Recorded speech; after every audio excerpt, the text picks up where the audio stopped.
Hey, welcome back everyone to the Black Brain Trust. This is episode 745, Space and Technology. Please hit the like button as you come in, share the video if possible, and hit that notification bell so you get all the updates from the Black Brain Trust. Also, there'll be a docket in the description beneath the video for you to follow along with. And if you want to get on the panel, just let us know in the chat and we'll drop the link down. If not, we'll peel out of here. But let's get started because we're late.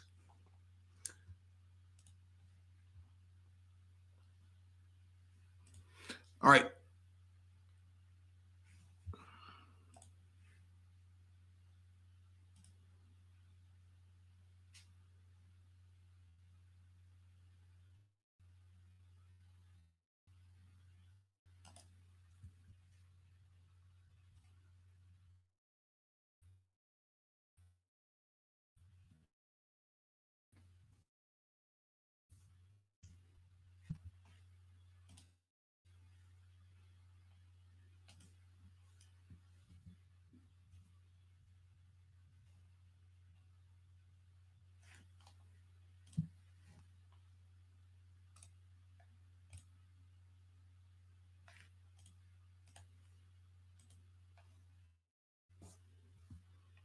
All right, first item on the agenda. This is from Tech Radar. Google's DeepMind says it'll launch a more grown-up chat GPT rival soon. Google subsidiary DeepMind says it could launch a chat GPT rival soon, and its chatbot promises to be a safer kind of AI assistant. DeepMind has been a pioneer in AI research for the last decade and was acquired by Google 9 years ago. However, with ChatGPT still in the recent headlines, DeepMind CEO Demis Hassabis told Time that it's considering releasing its own chatbot called Sparrow for a private beta sometime in 2023. Sparrow was introduced to the world last year as a proof of concept in a research paper that described it as a dialogue agent that's useful and reduces the risk of unsafe and inappropriate answers. Despite some misgivings about the potential dangers of chatbots, which DeepMind says includes, quote, inaccurate or invented information, it seems that Sparrow could be ready to take flight soon in beta form. Given DeepMind's close relationship to Google, it could effectively become the search giant's answer to ChatGPT. The slight delay to Sparrow's launch is, according to Demis Hassabis, down to DeepMind's keenness to make sure it has important features like ChatGPT lacks, most notably citing specific sources. As Hassabis told Time, quote, "It's right to be cautious on that front." From DeepMind's research paper, it also sounds like Sparrow will initially be more constrained and conservative than ChatGPT. The latter has gone viral with its impressive ability to help everyone from coders to armchair poets, but it's also caused alarm with capacity for discriminatory comments and malware writing skills. We talked about that last week. DeepMind has talked up the behavior constraining rules that Sparrow is built on, along with its willingness to decline to answer questions in context, quote, in contexts where it is appropriate to defer to humans. In early tests, Sparrow apparently provided a plausible answer and, crucially, supported it with evidence 78% of the time when asked a factual question. But its true abilities will become clearer when the public beta is launched later this year. We'll certainly be grabbing the popcorn for the first AI chatbot debate between Google-affiliated Sparrow and the increasingly Microsoft-loving ChatGPT. Anyone who uses or who's used ChatGPT will know that it's capable of doing a pretty good imitation of intelligence on a number of subjects. But while that's definitely a fun ride, AI chatbots also need moral intelligence and an ability to cite sources. And that's where DeepMind says its Sparrow dialogue agent is strongest. Taking this to the next level will need tons of external input, which is why a Sparrow public beta is imminent. DeepMind says that developing better rules for its AI assistant will, quote, will require both expert input on many topics, including policy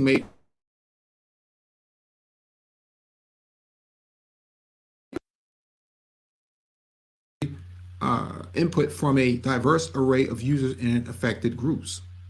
Sam Altman, CEO of OpenAI, which created ChatGPT, has similarly talked about difficulties in opening up AI chatbots without causing collateral damage.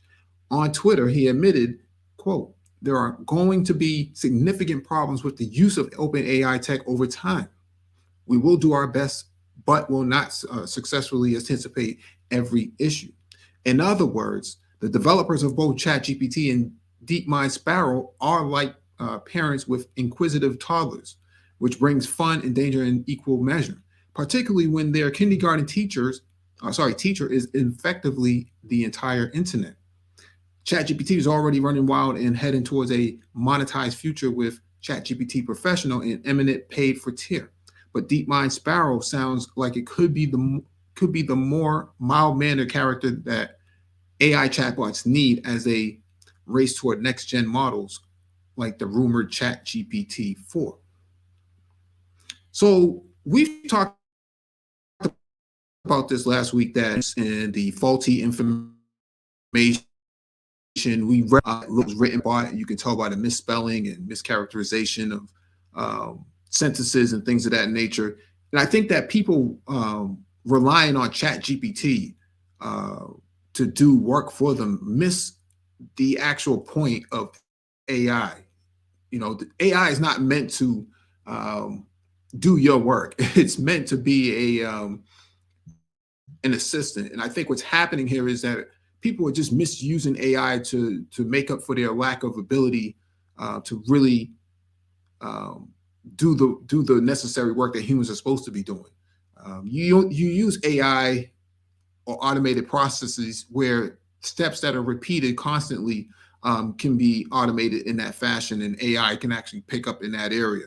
And so you don't need AI, writing papers for you. You don't need AI writing poetry and writing lyrics and stuff like that. That's not the purpose of AI. It's meant to be a complementary feature of technology to your everyday operations.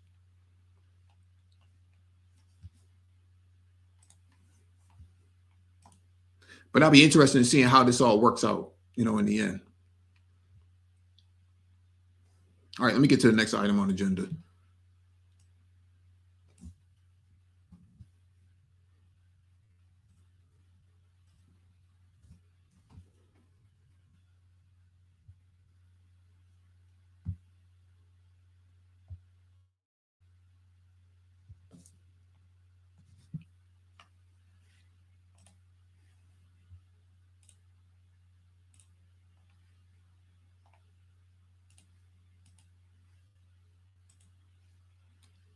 All right, let me zoom in on this.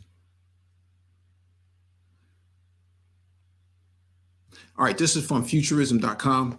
People forced to go to work in the metaverse say it's a complete nightmare. There's just a lot that can go wrong. In an apparent attempt to both appeal to the broader public and ink every corporate partnership fathomable, Facebook turned Meta CEO Mark Zuckerberg has put a lot of effort into marketing his expensive metaverse as the future of work. Tech is already integral to the modern workplace, and a lot of people already work fully remote or hybrid schedules. Why not join your coworkers in a virtual or augmented reality where you and your legless torso can have 12 computer screens? Quote, the feeling of presence that you get from VR even today, Zuckerberg declared during his Connect 2022 keynote speech, can already be better than what you get in video chat. In theory, it's not a ridiculous pitch, but alas, according to the people actually already working or attempting to work in the Meta's Horizon worlds, mostly unrealized metaverse, the Zuckerverse, doesn't exactly offer that feeling of presence quite yet. Quote, I am totally immersed in the metaverse, have a big headset on, and then I need to take off the Oculus. Look on my phone for the two-factor authentication code that's been sent to my phone, then memorize the number, put my headset back on, and try to key it in.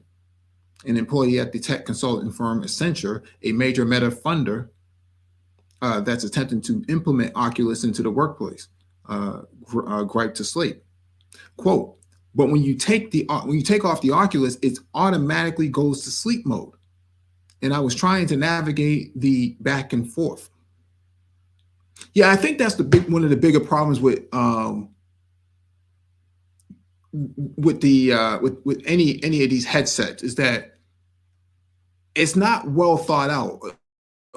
A lot of your features are kind of compartmentalized in a way that doesn't make it efficient at all. It doesn't make any sense why you have to take the headset off to enter the two-factor authentication.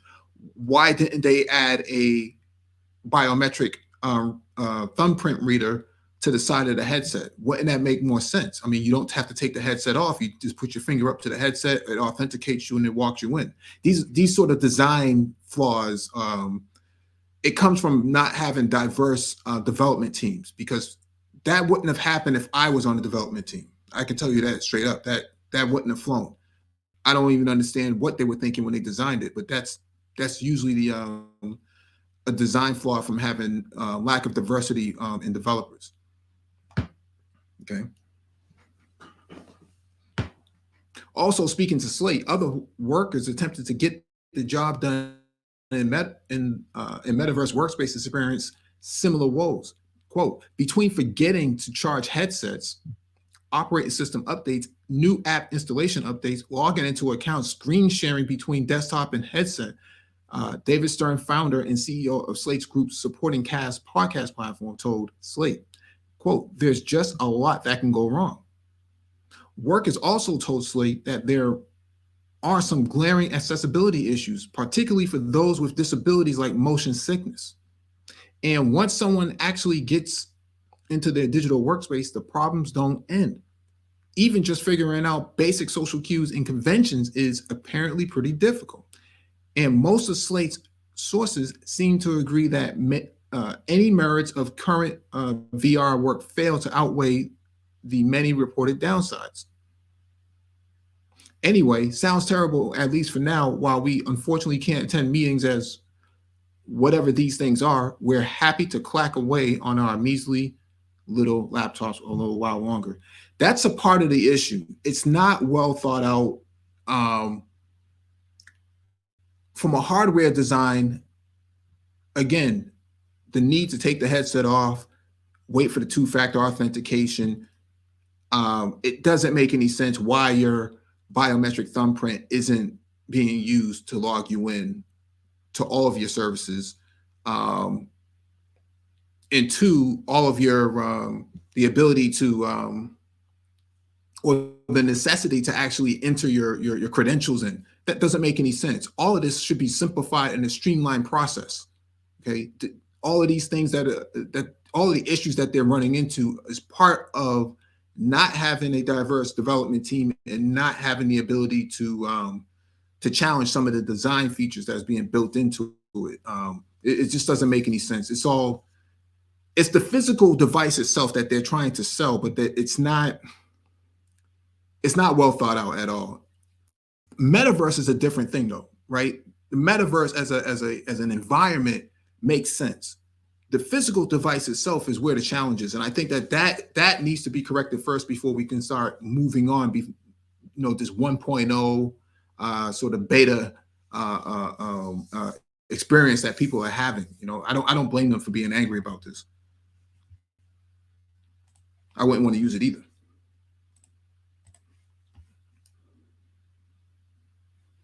Okay. Let me jump to the next item on the docket. We'll fly right through these. Then I'll drop the link, see if anybody wants to come up. If not, we will peel up out of here.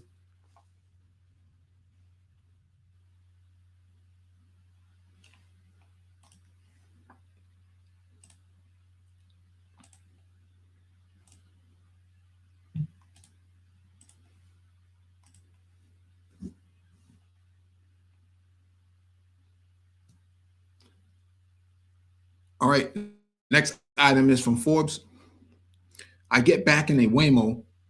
Uh, I get back in a Waymo to ride in San Francisco with a top Waymo developer, and it's good. Uh, I don't really want to play the video. Um, I'll just read. I recently took a ride in a fully autonomous Waymo vehicle in San Francisco. It was my first ride in many years. I had been a member of in the early team while it was part of Google. My guide on the ride was Andrew Chatham, who I had worked with back then. He is now a distinguished engineer managing fleet logistics and many other things, and, and reporting directly to Waymo's co-CEO. In that earlier era, vehicles, of course, need a driver. I did that myself on rare occasions. But this day, the driver's seat would stay vacant and we would drive a much more complex environment. Many others are posting videos and reporting the same thing. The rides are smooth and confident, with nothing more than minor nits to comment on. Errors were frequent enough a decade ago, similar to Tesla FSD. And the road has been long. Our vehicle wandered around the Coal Valley and hot Ashbury areas of San Francisco in the daytime. Traffic counted and pulled aside for emergency vehicle, and park and made a few virtual stops. My main complaint was that some of the stops stuck out into traffic a bit, a complaint that many robotaxis have received. It's not uncommon for taxi drivers, though. The problem, though, is that one smooth ride or even 100 smooth ride don't tell you what you want to know. They tell you the team is in the race, but the tens of thousands of smooth rides without incident, and no single person's experience or video can convey that. A video of part of my ride is included where you can see the vehicle handle pedestrians, double parked cars, unprotected left turns, speed bumps, cyclists, and many other things from a city. Plus, hear my discussion and questions. Of course, Chatham, things they have not decided to do. I have also edited out some off-topic personal discussions and sped up. The strongest message conveying that was Waymo's willingness to give me and many members of the public and a senior executive that ride with nobody up front. That tells us that they did a lot of analysis and had intense meetings where they looked at their data and concluded it was safe. An incident with anybody would set their project back, and they now are ready to face that challenge. To be fair, an even better test, which they are, I don't know what's going on with this page. I don't know what's going on with this page. To be fair, an even better test, which they are letting members of the public do, is to let the passengers choose a time and route. I have had a number of press demo rides in various cars that went fine, but they picked the route and surely they had tested it several times before. Chatham agreed that a competent team can make a demo video in, quote, a couple of quarters. That's not enough. They are proud of where they are, and particularly that they drive all day with the public while others might drive only at night. I think the problem, I think the major problem with robo-taxis is that, again, I go back to diversity. I don't see a lot of Black people working on these projects. And so a lot of time when it comes to pedestrians crossing the street, there was an incident about a year or so ago where a Tesla vehicle actually struck somebody at night because with the autopilot on, because it did not know how to interpret the Black person as a human being or a pedestrian. I'm not sure if the person died or not, I don't remember, but the fact that that happens tells me that someone's not at the table involved in the decision making and the developing part of the Robotaxi platform.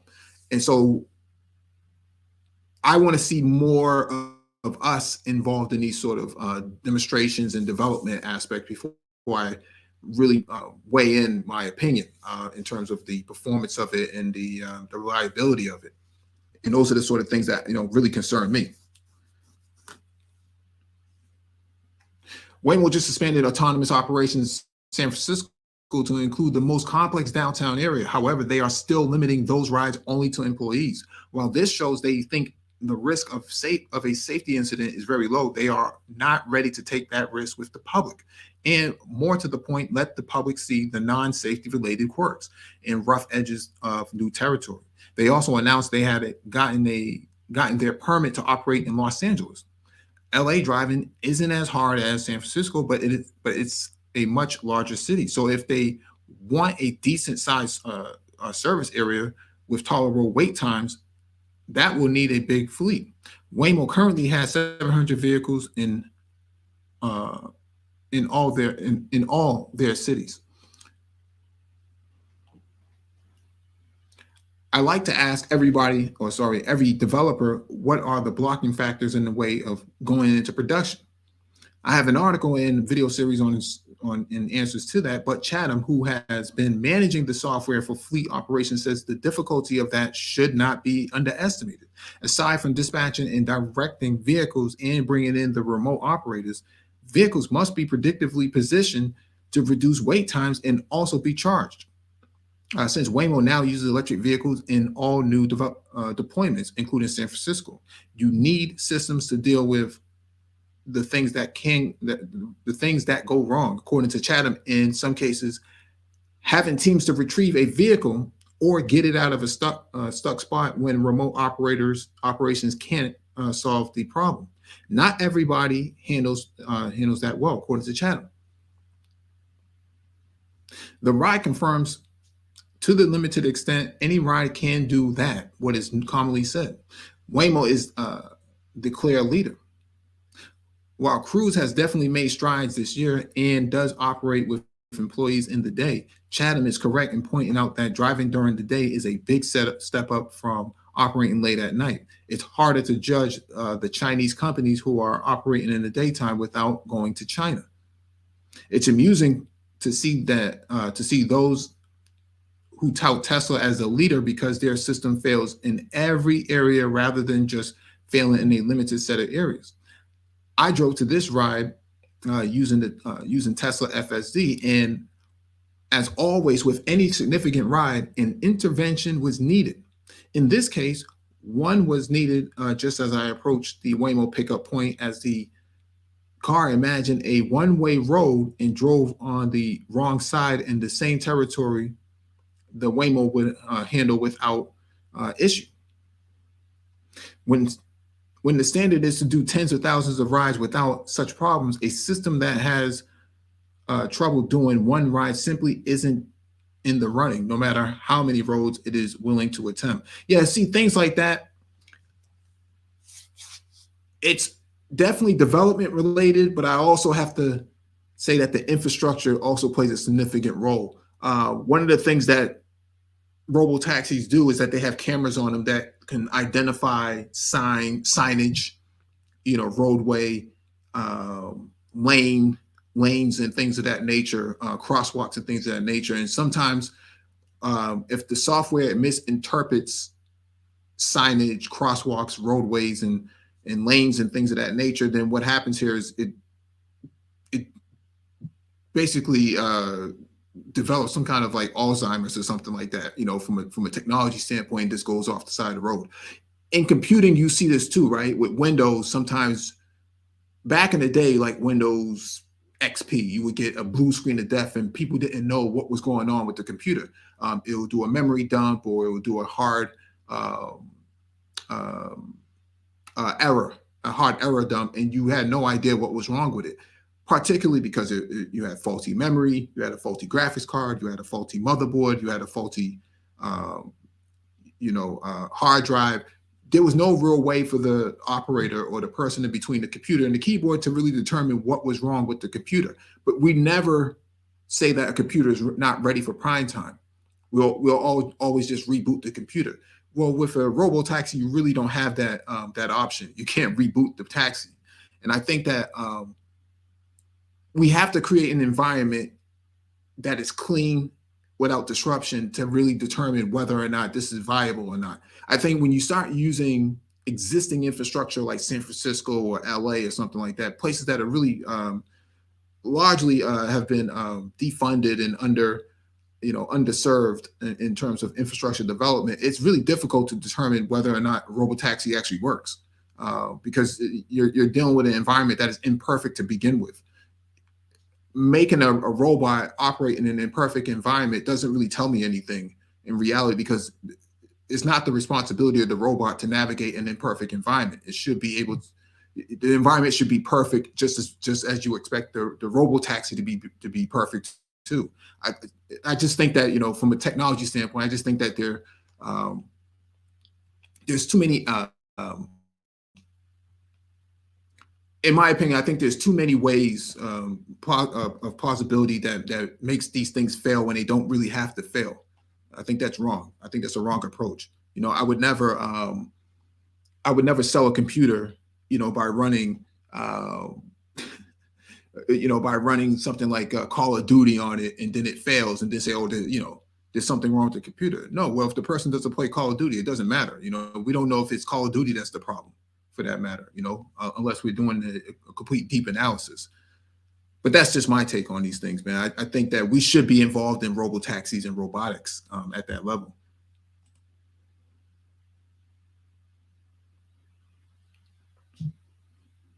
All right, let me get to the next item on the docket.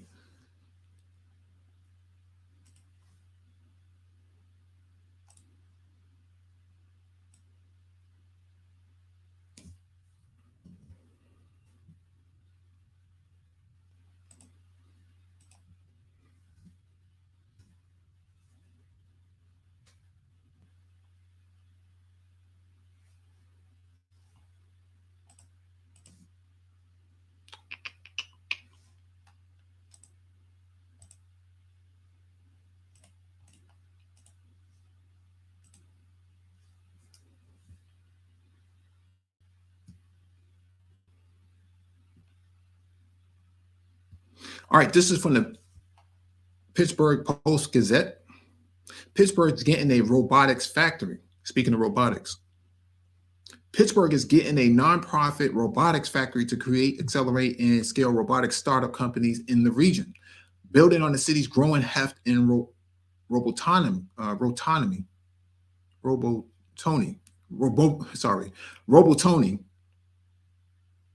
and autonomy technologies. Innovation Works, the Pittsburgh Robotics Network, and other partners are launching the Robotics Factory to accelerate the city's robotics ecosystem by creating for-profit startups focused on challenges that require robotics and related innovations.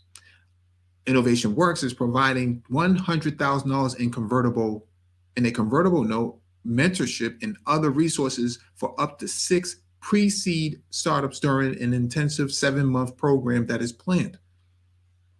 Applications for the program, which can be found at the roboticsfactory.org link, opens February 1st for 1 month. Real estate negotiations were underway for factory offices.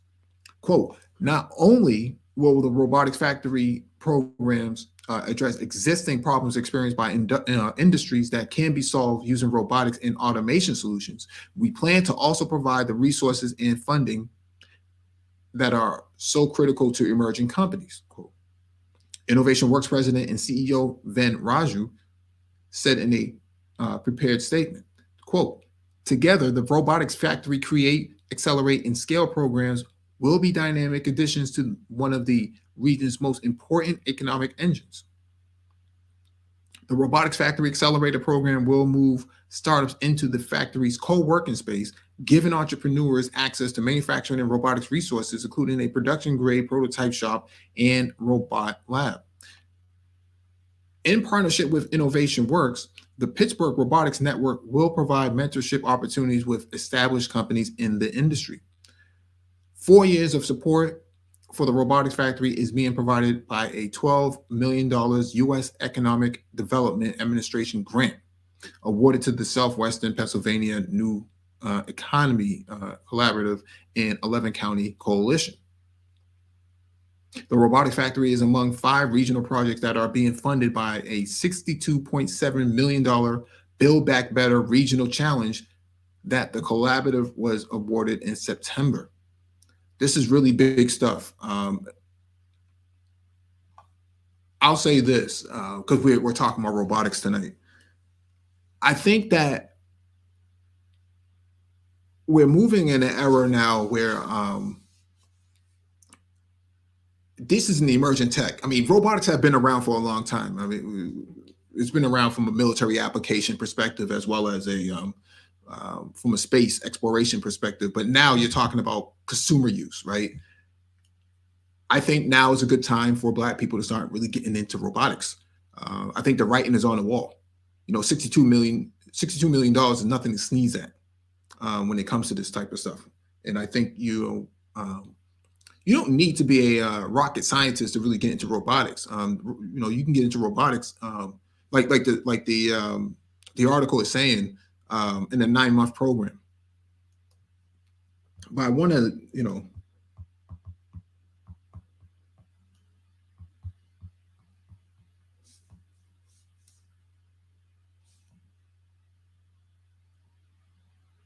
now here's something interesting, that the population in Pittsburgh for Black folks is around 70,000, give or take. And so it's about 22% Black, okay? Almost a quarter Black. Actually, it's close to 25% Black. And so what we're talking about here is opportunities that's coming to communities that are distressed. This industry is not going to disappear overnight. This is something that's going to be here for the next 20, 30, maybe 40 years at best. And we're in the early phases of it from a consumer perspective. Now is a good time for people to really get involved in this area, especially when it comes to smart cities, smart application development, 5G, fourth industrialization is what we're really talking about here. So I definitely think that this is on point. Something I wish I had access to things like this when I was younger. We jump to the next item on the docket.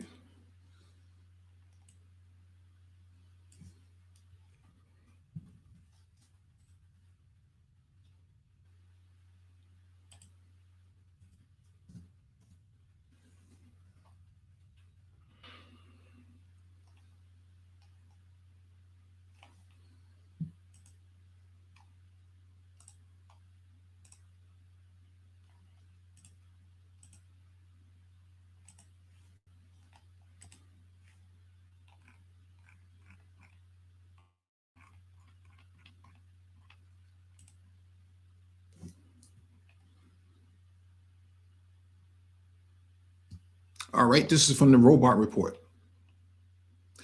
Autonomy launches new Autobot, Yeti autonomous delivery bot. We just got finished talking about robotics, right? Still talking about it. The goal of autonomy.io is to innovate and open the way for effective and environmentally friendly delivery operations. Autonomy successfully demonstrated autonomous deliveries using its worldwide pilots in 2022 over a variety of terrain and in a variety of adverse weather situations in order to offer long-term solutions for automating deliveries for several use cases at scale.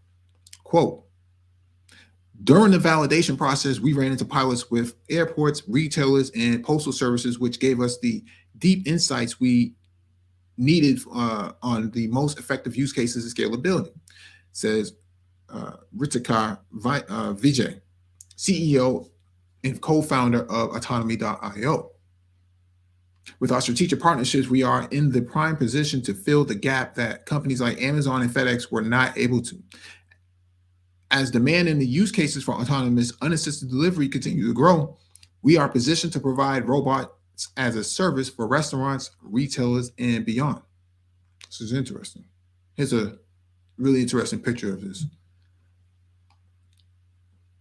Launching its robot as a service business model, Autonomy was able to speed up the adoption of autonomous delivery solutions, proving that fully autonomous delivery is a solution that works well, can be scaled up, and will last. Again, I spoke about that last article, that this is going to be around for a long time. This is not going anywhere overnight. The company is one of the first autonomous delivery robot solutions to operate both indoors and outdoors.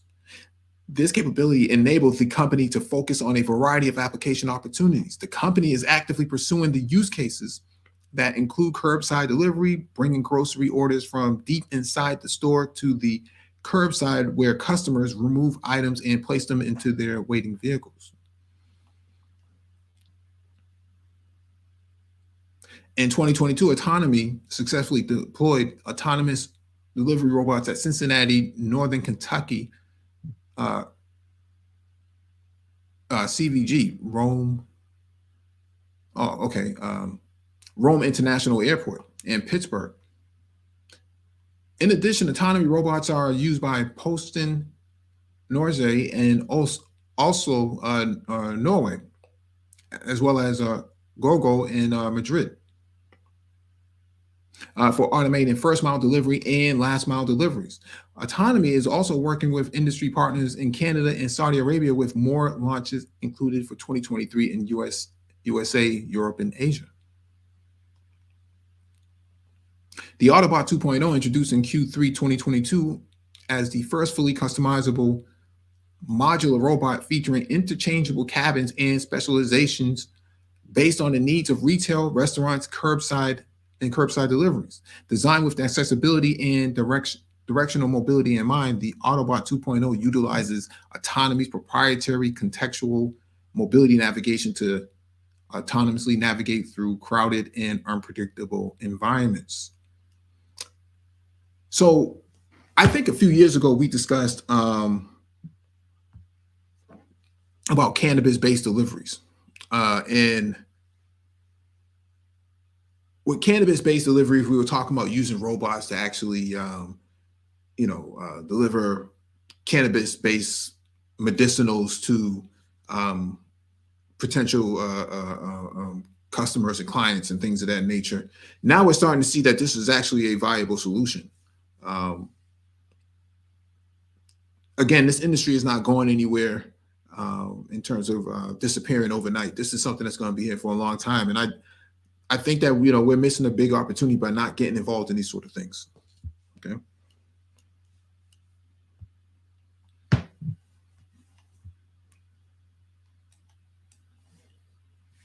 Let me get to the next item on the docket.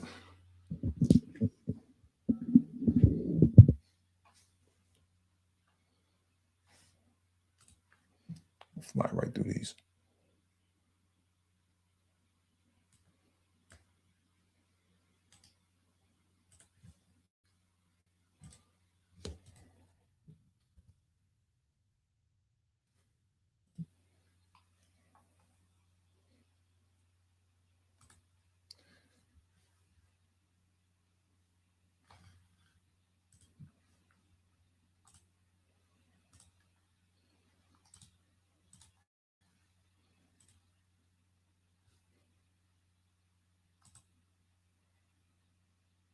All right, this is from Boston Dynamics.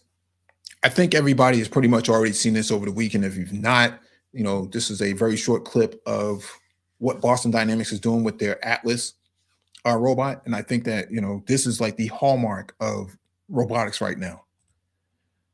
So let me play the clip. Actually, let me share my screen again.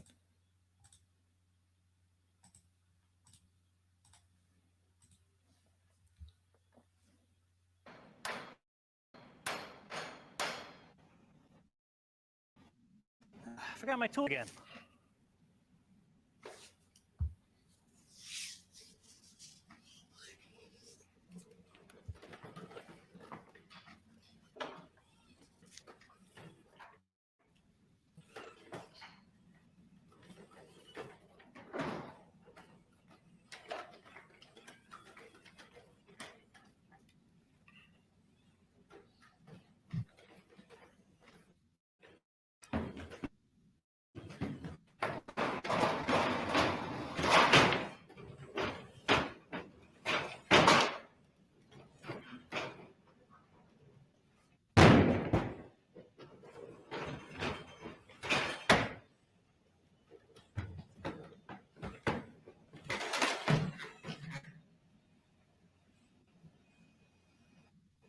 Show off.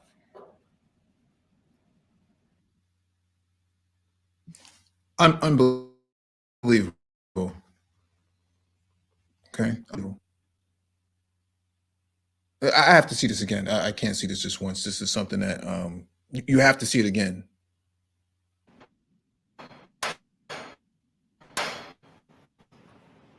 Forgot my tools again.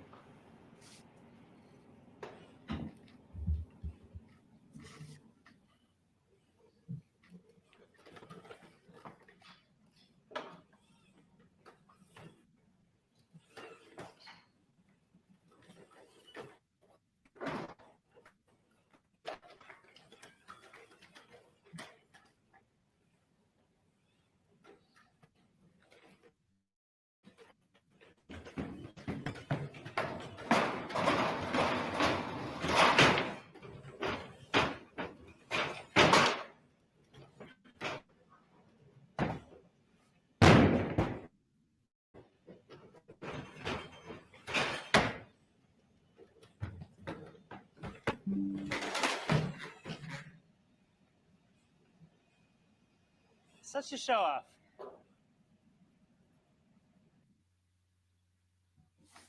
Unbelievable, man.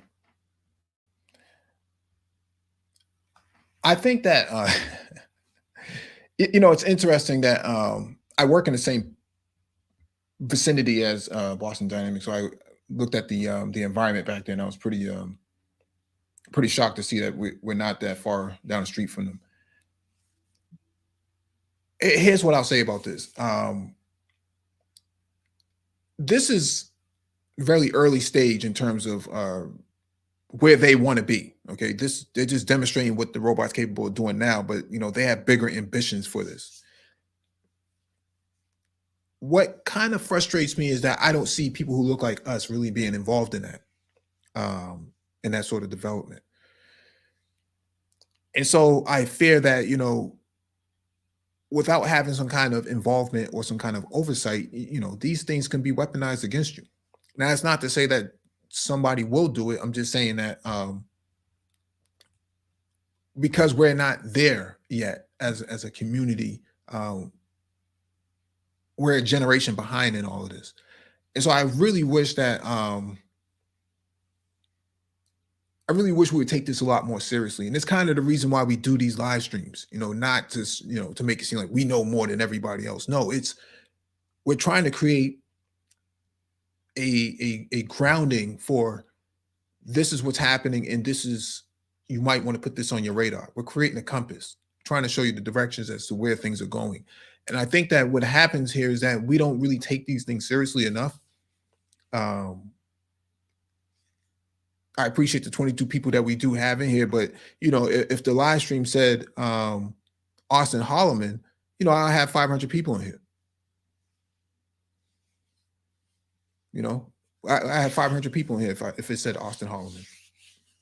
And so I don't think people realize that robot, they're just showing you what it can do publicly, and I tell you what it can't do, what it's capable of doing outside of the peer view of the public. And so I foresee that they're going to put that robot either into a military application or they're going to put it on another planet. Almost guaranteed. There's only two ways they can really go about this. In military, either on the battlefield, picking up wounded people, doing search and rescue operations,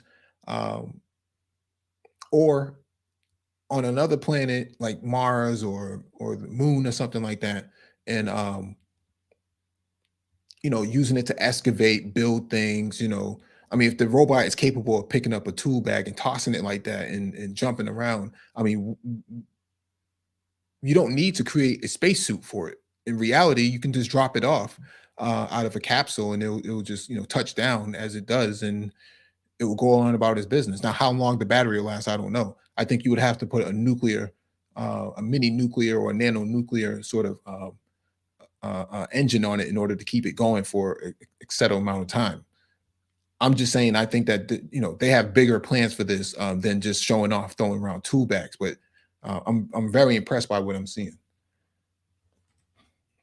I'll let me pull this up real quick.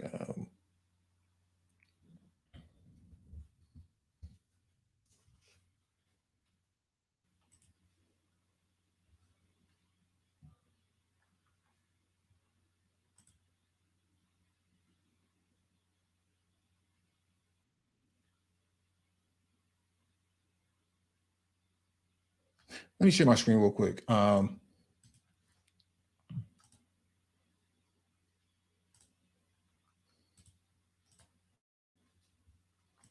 This is Udacity. We've been talking about Udacity since it first emerged on the scene a few years ago. And we've been telling people, you know, if you don't want to go to college, you don't want to sit in the classroom, then this is pretty much the next alternative. Udacity has several programs that take about 3 to 4 months for you to complete. Here you have autonomous systems, intro to self-driving cars, robotics software engineer, C++, flying car autonomous, an autonomous flight engineer, self-driving car engineer, sensor fusion engineer, digital freelancer. I want to focus on the self-driving car aspect. Intro to self-driving car, the introductory program, is the perfect way to start your journey. It takes 4 months estimated time to complete a week. Enroll by January 25th. You're talking about tomorrow or Wednesday or something like that. And prerequisites is programming, mathematics. But I think you can actually pick a lot of this stuff up as you go along. Intro to self-driving cars, 4 months to complete. In this program, you'll sharpen your Python skills, apply C++, apply matrices and calculus in code, and touch on computer vision and machine learning. These concepts will be applied to solving self-driving car problems, which was what we were talking about earlier with Waymo, right? And Tesla. At the end, you'll be ready for our self-driving car engineer nano degree program. Okay. So let's go to the let's go back to that real quick.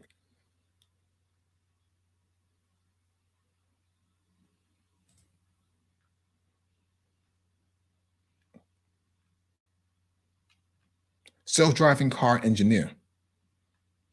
Estimated time, 5 months at 10 hours a week. Enroll this week. You know, in this program, you will learn the techniques that power self-driving cars across the full stack of a vehicle's autonomous capabilities.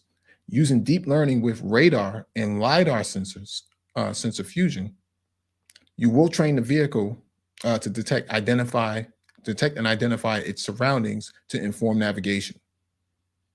Okay, computer vision, sensor fusion, localization, planning, control. All of this can be done in 5 months according to them.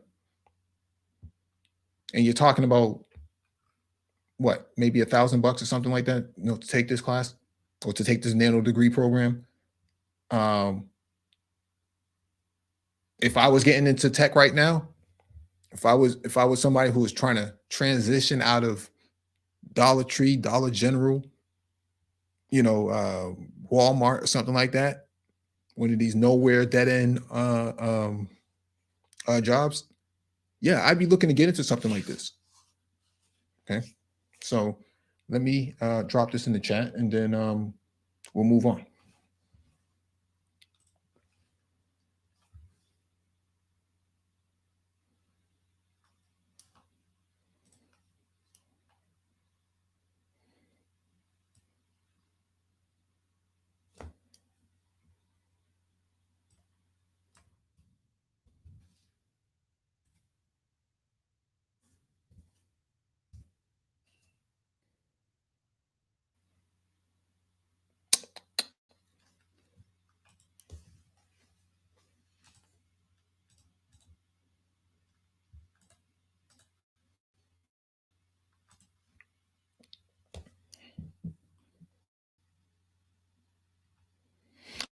All right, this is from WTOP News. Bird Scooter Company files petition after DDOT denies permit application. Less than a month after the District of Columbia Department of Transportation denied a permit application from Bird Ride's dockless e-scooters, the company has responded by filing an appeal in DC Superior Court. In a petition to the court filed Friday, Bird said that it felt DDOT denied its application for a new permit without reason, improperly scored its application for a permit, and ducked the appeal process Bird was otherwise entitled to. Quote, DDOT's handling of Bird's appeal is unlawful, the company claimed in its appeal. The decision limits Bird's operation within the city limits, placing the nearest e-scooter options for Bird users in neighboring jurisdictions. Lawyers representing the company said that Bird's problems with the application scoring process have existed since 2019. Some issues with caps on the number of e-scooters in the district have been around even longer. During the first permit application process, DDOT didn't award Bird a permit to operate in the city. The application met basic requirements, falling 6 points below successful applicants. After the city granted stays and extensions for applications due to the COVID-19 pandemic, Bird said it returned to the streets of DC without ever addressing the underlying problems. It also said that the district changed its permitting process, removing one of its 2-year permits. If the 5th permit had been allowed, Bird argues it would have had a right to that permit, increasing the number of e-ride options. For now, they remain in areas of nearby Montgomery and Arlington county. Sorry. So what's happening here is, this is kind of Complex's wheelhouse in regards to micro transportation and micro mobility. Complex has been pretty vocal about working for Bird, and so he knows the in and outs of these sort of permit processings and operations and deployments. And what I'll say here is this: I think that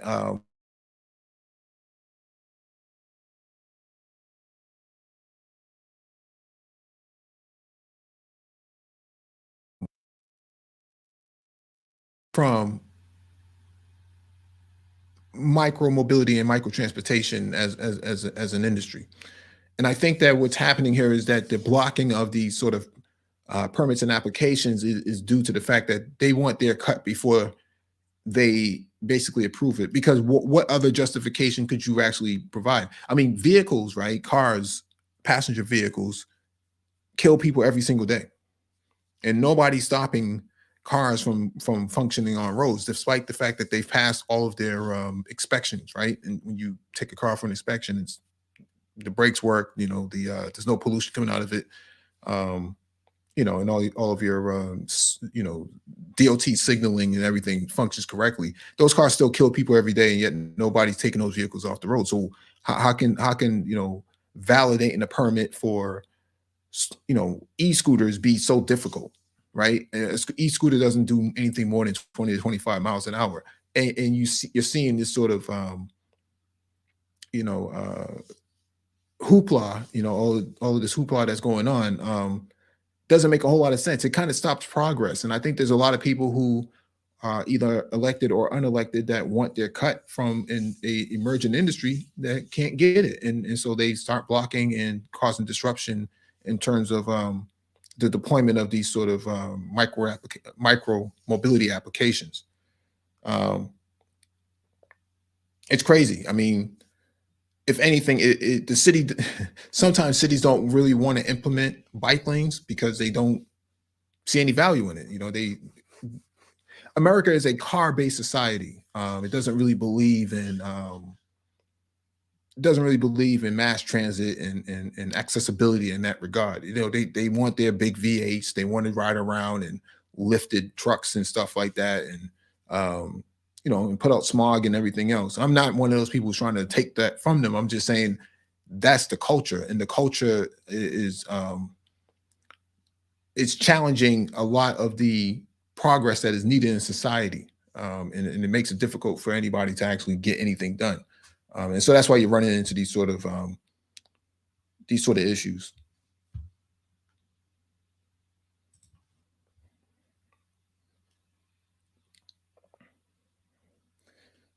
All right, man, let me jump to the next item on the docket.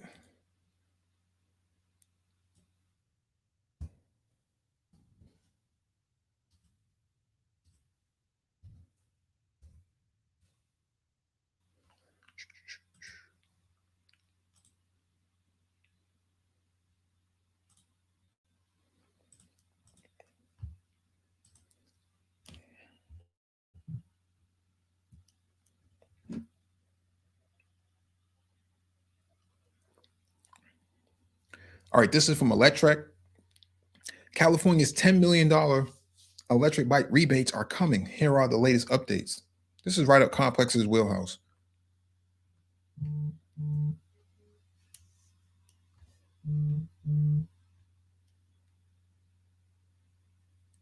California is set to join a number of other cities and states in the US by offering rebates and tax credits for electric bicycles.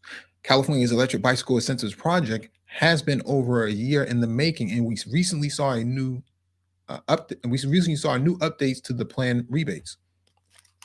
The updates come after an end of the year meeting of the California Air Resources Board, CARB, to discuss the parameters of the electric bicycle incentives project.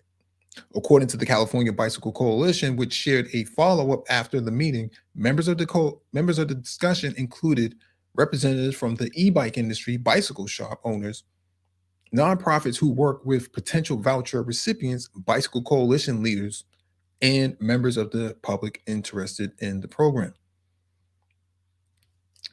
The program's details were still being finalized at the end of the year, but the meeting helped shed more light on the aspects of the program that have already been decided. One of the new updates is additional funding for the program. $10 million has already been earmarked for the program, but we've now learned that an additional $3 million in funding will be added to the total, likely to help with the program outreach. That would allow more of the initial $10 million to go directly toward the e-bike rebates themselves. CARB also confirmed that the income limit to qualify for the e-bike voucher will be lowered. We previously reported that in order to qualify for a voucher, participants' household income would have to be below 400% of the federal poverty line, FPL, which amounts to $51,000 for a single person and $106,000 for a family of four at current figures. Now we've learned that the income limit would be lowered to 300% of the FPL to align with eligibility requirements for the e-bike program with those of other CARB clean vehicle programs.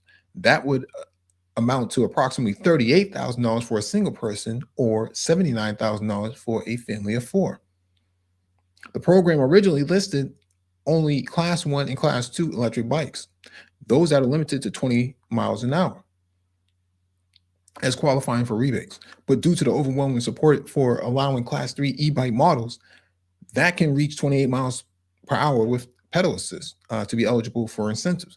CARB will include all three classes of the bikes in the program. However, manufacturers will have to apply for their models to be eligible for purchase with the vouchers. The California Bicycle Coalition reports that those manufacturers will also have to provide a 2-year warranty on their e-bikes, likely in a nod to concerns about maintenance. That could prove to be an issue since many of the largest electric bicycle manufacturers in the US only offer 1-year warranties on the entire e-bike, though many offer longer warranties on the frame or motor. Some companies have started to offer even longer warranties of 5 years or more, though this is still not common in the industry. We have not learned of any changes to the proposed value of the e-bike rebates, which were previously expected to be set at $750 for a standard electric bicycle and $1,500 for a cargo bicycle. Because of the program's details still have not been finalized and more public discussions are expected to be held, all of the above figures could still change before the program reaches implementation. There is also still no firm date for when the program will begin, though it is expected to become active this year. So what's happening here is they've lowered it down. It used to be $50,000. Now it's down to $38,000 for a single person. what they're trying to aim at and the way progressives really think. I'm just trying to give you a inside baseball understanding of how progressive politics works. You can't use race as a determining factor, for these voucher programs. And so, in order to be more inclusive, you have to create it by um, geographics, geographic location, or them or income.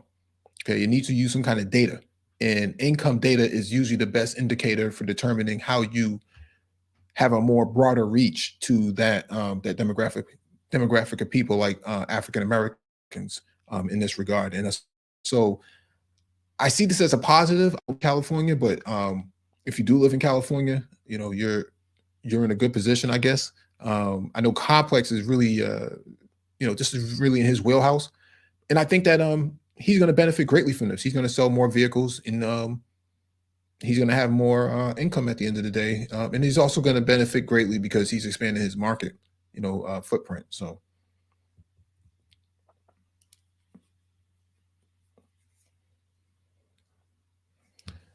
All right, we move on to the next item on the docket.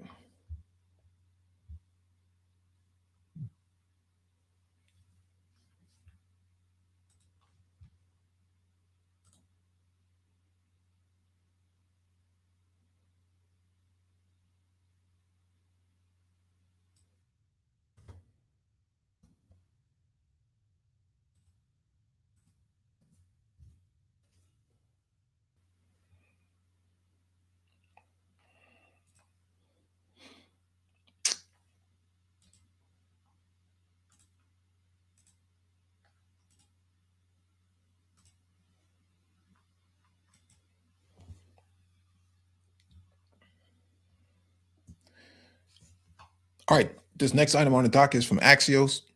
EV chargers are easier to find in white, wealthy neighborhoods.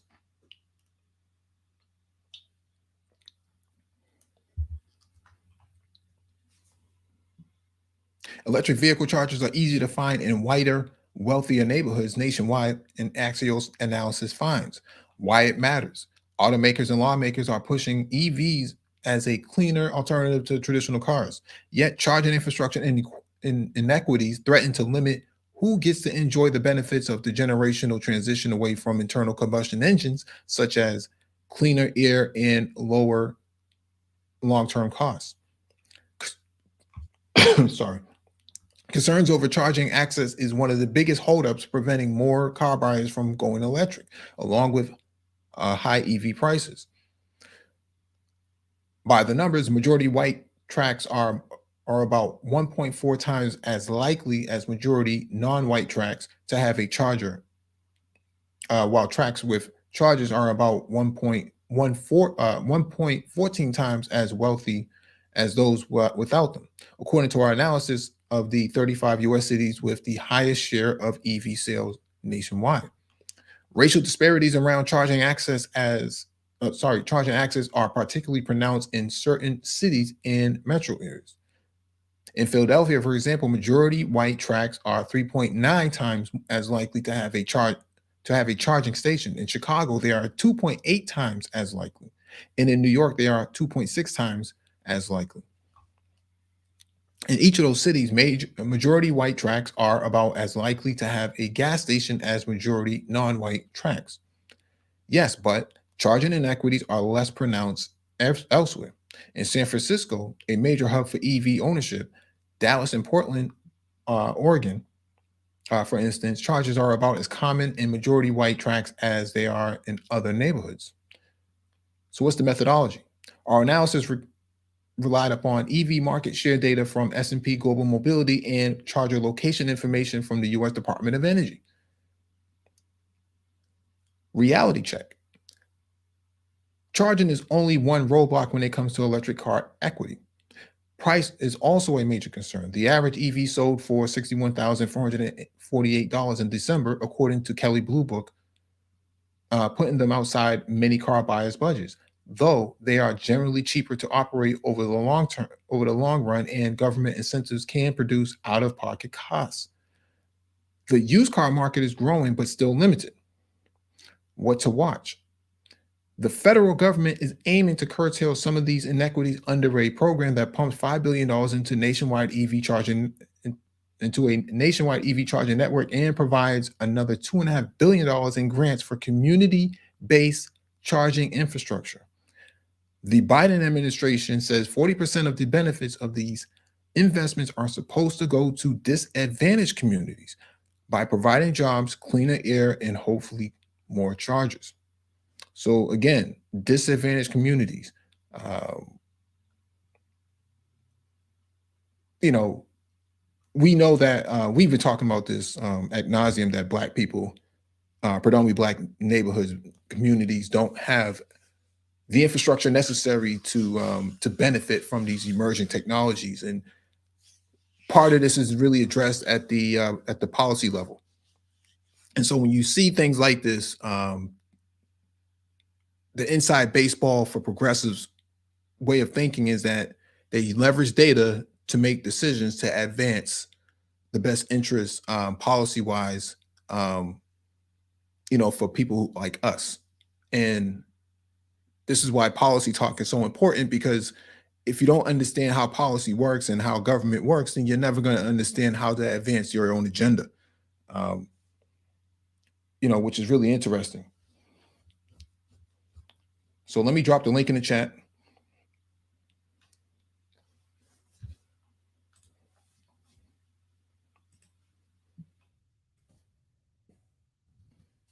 Anybody wants to come up, they can come up. If not, we will roll out.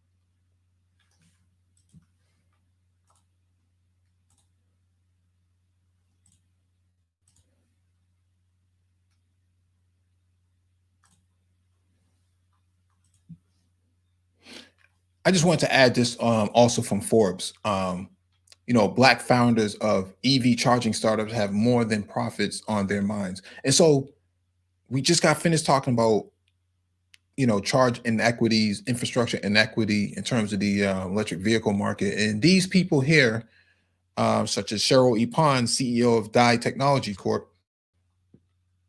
are providing charging infrastructure. Okay. We covered this brother about a few weeks ago, Josh Aviv, local brother who's here in Boston. He has his own on-demand portable charging infrastructure that he provides. And then you have this brother here, Paul Francis, who's a friend of the Brain Trust. He's also involved in providing charging infrastructure. Very, he's basically leaps and bounds above everybody else when it comes to his charging infrastructure in terms of what he provides to underserved communities, i.e. Black communities. And plus, he's Black himself. Okay. It's very important to understand that technology inequities isn't just about who has the best iPhone or who has an Android prepaid phone. It goes way beyond that. Hey, what's up, Mike? Hey, what's going on, Renaissance man? Not much. It's funny. I was thinking about this the other day because Tesla stock has been getting creamed lately. Really with the whole bad bet on Twitter. Elon Musk really has taken some L's on his wealth, and I think two things. I think he's overextended himself, coupled with some of the Tesla stock was tied up in the deal. So, but the other thing is, I actually did a business case on them for business school about a year ago, and my thing was, hey, you're going to see more and more of these EV companies that are coming, Rivian. I actually got a friend who his brother is an engineer there. You know, that's one I think we talked about. What is in is it Lucid? That's one I believe, Lucid Motors. Yeah. You know, Yep.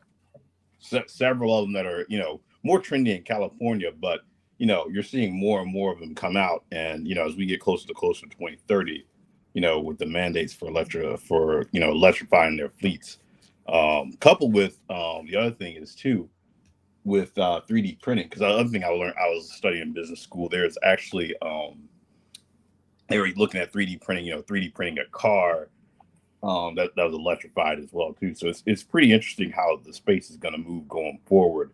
And to your point with the charging stations, I mean, hopefully there's some equity in it tied up in the infrastructure bill, because you know that's got some stuff for green energy. But the thing that I'm also thinking about is with more and more cities. I don't know if you're seeing it as bad in Boston, but like places like Atlanta, DC, you're seeing so much gentrification that you know that even if they do get them in some of these places, at least in places like Atlanta, people are having to move further and further out. So it becomes if the cities get them, but people are, you know, 10 years, Black people basically aren't in those places, you could still end up with the same problem. Yeah. Yeah. I mean, gentrification seems to be the worry, but I think that I think once you put the resources closer to the ground where people can get it, I think that solves a lot of problems. You know, improving the environment shouldn't force people out as a consequence. I think you can do both. I think you can do good while moving while moving progress. You know, let me get to this one right here. Interestingengineering.com. Ghanaian Prodigy's $3,000 do-it-yourself car made mainly out of scrap metal parts.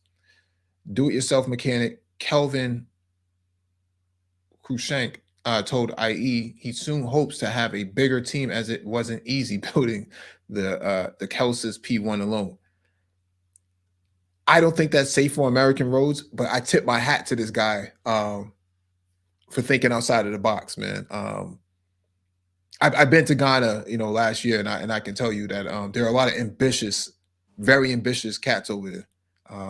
Very impressed by what I see over there in Oh yeah, terms of ambition. So, oh yeah, no, I bet. Like, just, I mean, like I said, the main thing is tipping the hat for the determination, because it's like once you get access to the actual, you know, resources and tools, which seem to be becoming more and more available, just with you know, internet, you know, global shipping, you know, being able to get things around the world.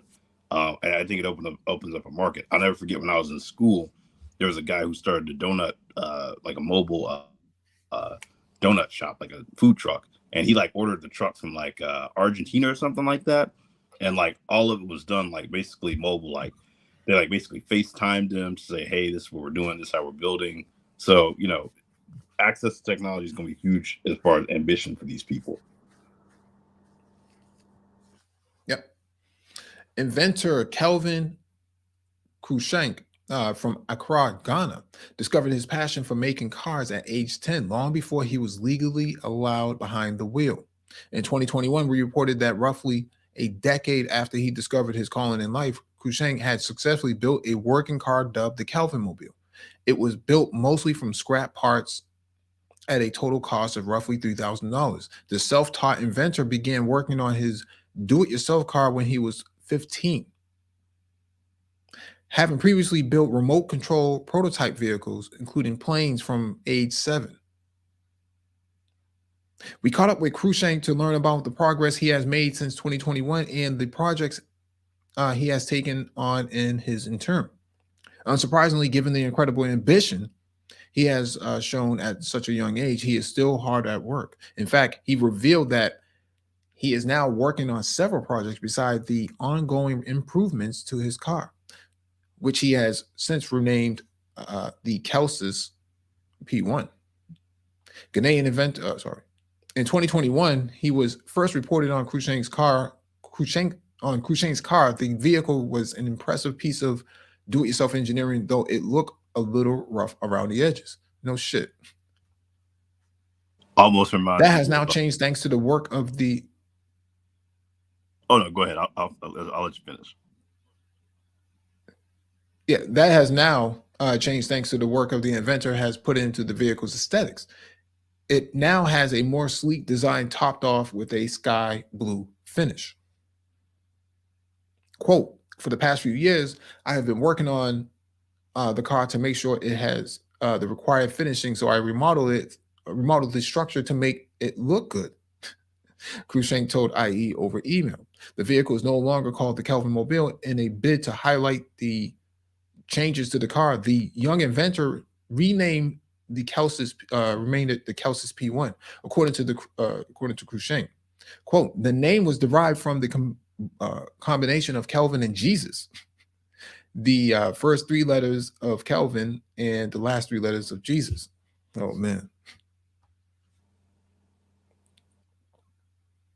It's not only the name and outer structure that has changed. However, Cruikshank explained that he also changed the front two shocks as he had previously used a motorcycle model. He replaced these with car shocks. Aside from those changes, the vehicle still features a dashboard made from wood panels as well as 300 horsepower motorcycle engine. It is made up largely of scrap motor parts, shipping container panels, and iron rods. These were sourced mainly from local dustbins and scrap yards.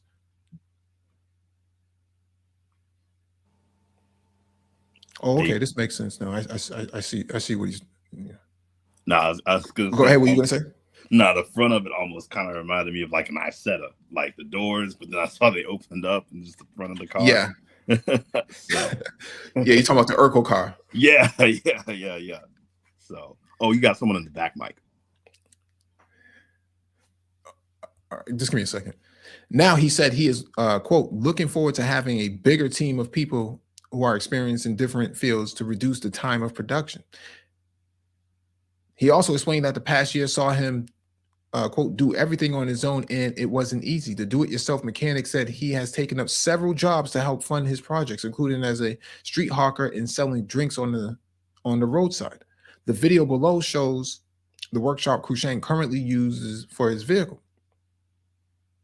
He said his mother allowed him to use the space to work on the Kelvin Mobile and the Kelsis P1, but he's looking for better space from which he can work without any worries. Despite the challenges Cruikshank has faced, he said he is aiming to see his car on the road one day. Ultimately, he said he wants to be able to produce more to sell, though he's looking to design an electric car for the market eventually. The promising young engineer didn't only work on his car this year. The next project for this year is the self-balancing motor vehicle. He explained. It is a very complex project, but I have completed the prototype and is working hopefully this year. If I get some good capital, I will start with the original model. A video on Cruikshank's YouTube channel shows the prototype for the self-balancing motorcycle, which uses a gyro system to remain upright without any added support. Interesting. And that isn't the only project he's working on. He has also worked on a three-tire vehicle and a food truck chassis. However, all of these are works in progress, he explained, and the Kelsis P1 is his only finished project to date. Yeah, this kind of goes back to what I was In the talking interview about. I'm sorry. Let me just finish this real quick. In an interview in 2021, from Cruikshank said, from the beginning, when I started with the project, many people thought I was going mad. They were saying, how can a young Ghanaian boy build a car? This was madness to them. Now the 21-year-old inventor has built a name for himself as promising young talent with a bright future ahead of him. Cruikshank's impressive talent has led him to comparisons to Elon Musk.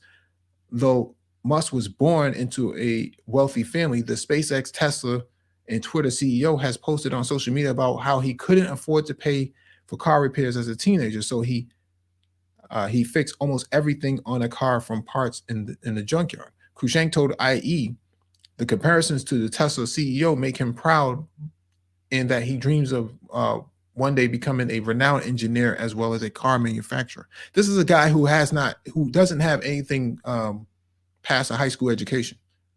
Okay. I find these things to be very interesting. I mean, we were just talking about, getting the Black community into robotics and whatnot. This is the sort of ambition. When I was over there, I met, I was on the phone with MOT, and I was telling him I was surrounded by guys like him at the conference. Okay. Very ambitious, didn't have a whole lot of education, but they had a whole lot of ideas in their head of how they want to go about doing something. And if they just had more access to capital in some direction, they would be able to do what they want to do. And so that's why I like the continent. I run into people like him. In fact, I had a con call earlier today, going over some stuff with a couple of people from the continent. I don't know, man. I just think that the manosphere doesn't realize what is going on outside of itself. People like this exist, and he doesn't know what a manosphere is. He spends his time, doing odd jobs so he can, try to fulfill his ambitions and trying to move this vehicle in this project off the ground, so to speak. And so I find it interesting that a guy like this can have all of this sort of tenacity, but you come into manosphere and guys want to talk about Austin Holloman. Yeah. No, that's right. Like I said, when you talk about raising capital, I'm like, you got guys in here, raising GoFundMe's for, all sorts of stuff. Unfortunately, people dying and stuff. And I'm just like, if you have GoFundMe's for that, I think Kickstarter, GoFundMe, or just even some sort of private microfinance, micro loans, if these people ever get access to that, which, to me, it's just a matter of education, getting the right connection, setting up the right channels. It's just like I said, the world is pretty much theirs because so much technology can move so quickly. One of the things one of the companies I even studied, they were talking about how basically you could basically do design from anywhere and then basically partner up with one of their shops and actually have the prototype built in another place, all just being about part of one of these I guess it was more of a what do you call it, one of those clubs like for people who are just into whatever their hobbyist type of club. Like if you're into mechanics, car working, whatever, they'll have a group of people share space, that type of thing. So yeah, you're talking about makerspace. Yeah, something that along the lines of that concept. Like if you could even set something up where, like I said, you give them access to the tools and they don't even necessarily have to have all the infrastructure there. That's a fast track towards it. Or, like I said, 3D printing is taken off where, you can now 3D print a building and, buy the equipment and ship it over there via, Amazon or something. Like that's just where the world is going. What's going on, Clark? How you doing this evening, Mike? I'm chilling, bro. What's going on with you? I'm doing well. Wanted to comment or jump in on the micro mobility piece. Caught my ear when you were talking about earlier in DC, and I believe you were mentioning Bird. I think another element I'm seeing with particularly the scooters in some of these municipalities. I'll speak on DC. I haven't spent some time there, extended time there, kind of knowing a little bit of the policy back and forth with the scooters. I know there was a big disgruntlement with, I guess you would call I don't know if you call it the pollution or just the actual scooters kind of being more or less all over the place. So there were a lot of folks who were saying like, look, these things are laid out all over the sidewalk. Some of them are partially in the street. you go down to the National Mall, you go down to the business district. A lot of those scooters were just kind of all over the place. And so there were a lot of folks in the city who were like, look, we don't want these things around. I mean, they're becoming a nuisance, not only when they're being ridden in the street, but when people are leaving them. They're not using the kickstands, they're blocking sidewalks, et cetera, et cetera. And then what happens when it snows and, we need crews to come out and get them. So I think part of the ironing out of the process with these in some municipalities will be figuring out the storage, management, maintenance, upkeep in terms of where do people like leave these things and how do you actually store them? Because I know in DC in particular, that was some of the pushback. And I wonder if that trickled into kind of this not wanting to renew the contract or take a contract with Bird. Again, you did give that reason about maybe, these municipalities wanting their money up front, which I think is very valid as well. But I know that a lot of power players who live in certain neighborhoods also are like, look, we don't want these things all over the place.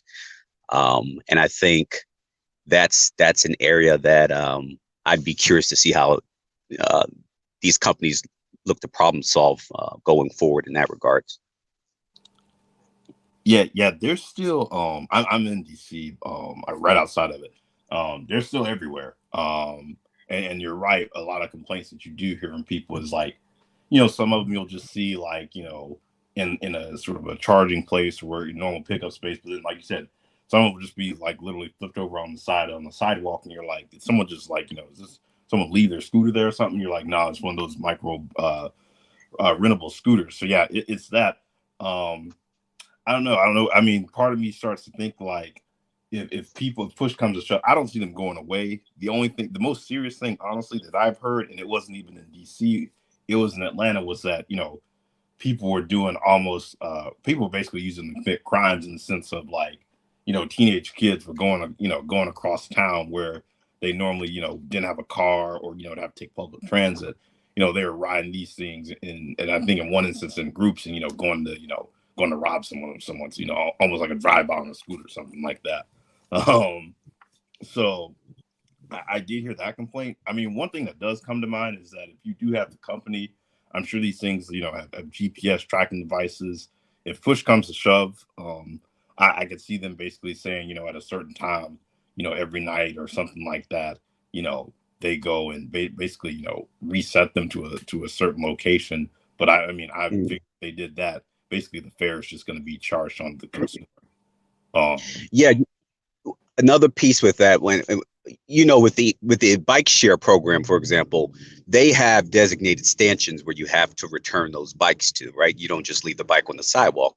So I was wondering, like, why don't they potentially do the same thing with the scooters? I think that could be a solution where there's a designated pickup point, there's a designated return point, and you can actually, insert the scooter into the slot and it could charge while it's waiting for the next user versus, again, what you see with a lot of these scooters, it's just kind of grab and go. You can drop it off wherever. I mean, there are designated zones, and there's that geo mapping element. I know Complex was talking about where you can't take the scooter out of a certain zone, or it may automatically reduce your speed if you get to certain geofencing. Thank you. So I think that's a huge component already. If we could maybe just include designated insertion, pickup, insertion, drop off points for these scooters, that could be a way to kind of, if I was speaking at a city hall meeting, that was something I would want to propose to these companies as maybe a workaround for, constituents' concerns about these things, quote unquote, being all over the place, and maybe blocking pedestrian walkways or even some driving in bike lanes. So the issue is that it violates the American Disabilities Act by blocking up, accessibility for disabled people. And so that's where the challenge is. And no one really has come up with a really strong game plan of any of the companies. Now that's what Complex is working on behind the scenes. Just as an FYI, that's what he's working on. And so that's why you don't really see him around all that much, but that's what he works. You know, he's basically getting involved in the infrastructure, the micro infrastructure side of this. So I understand what you're saying, but that's exactly what he's been working on for the last year or so. And so we should see some stuff come out maybe this year or so. You know, in terms of that. But yeah, let me jump to this last item on the docket. I really think that this is important that people watch this, especially if you have daughters.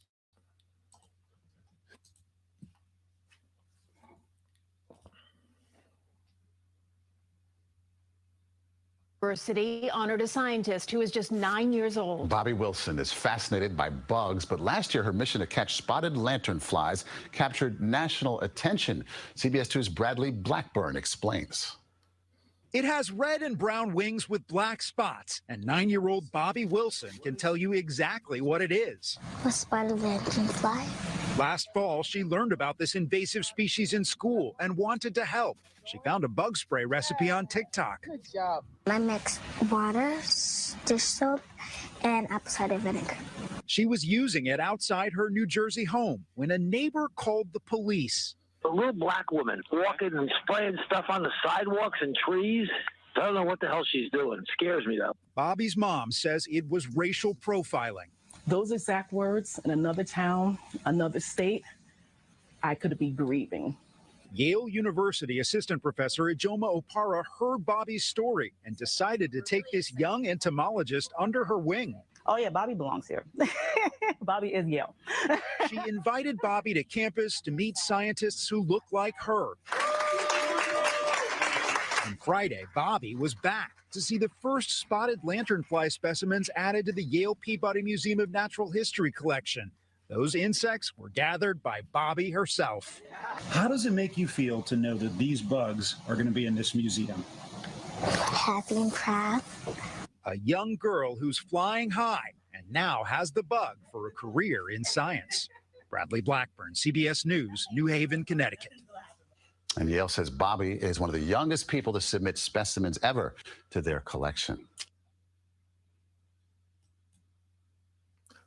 Now, you know, in the manosphere, you know, they'll tell you that the gynocracy, the matriarchy, you know, we got to fear that. You know, I get behind things like this. Now, what really pisses me off is this white guy calling the police on this young black female who's just trying to live out her ambitions. In any other place, she would have got her brains blown out. I want to know how, you know, what do you guys think about this white guy calling the police on a young female like this, young black female like this, trying to really explore her innocence, you know, in terms of science?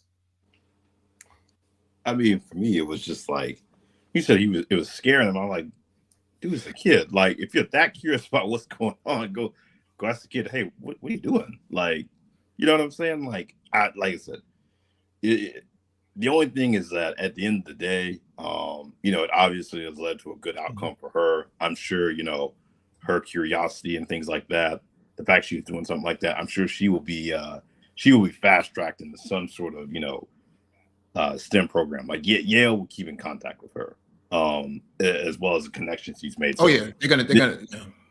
Oh, go ahead. No. I was finish what you're saying, please. No, I was just gonna say that.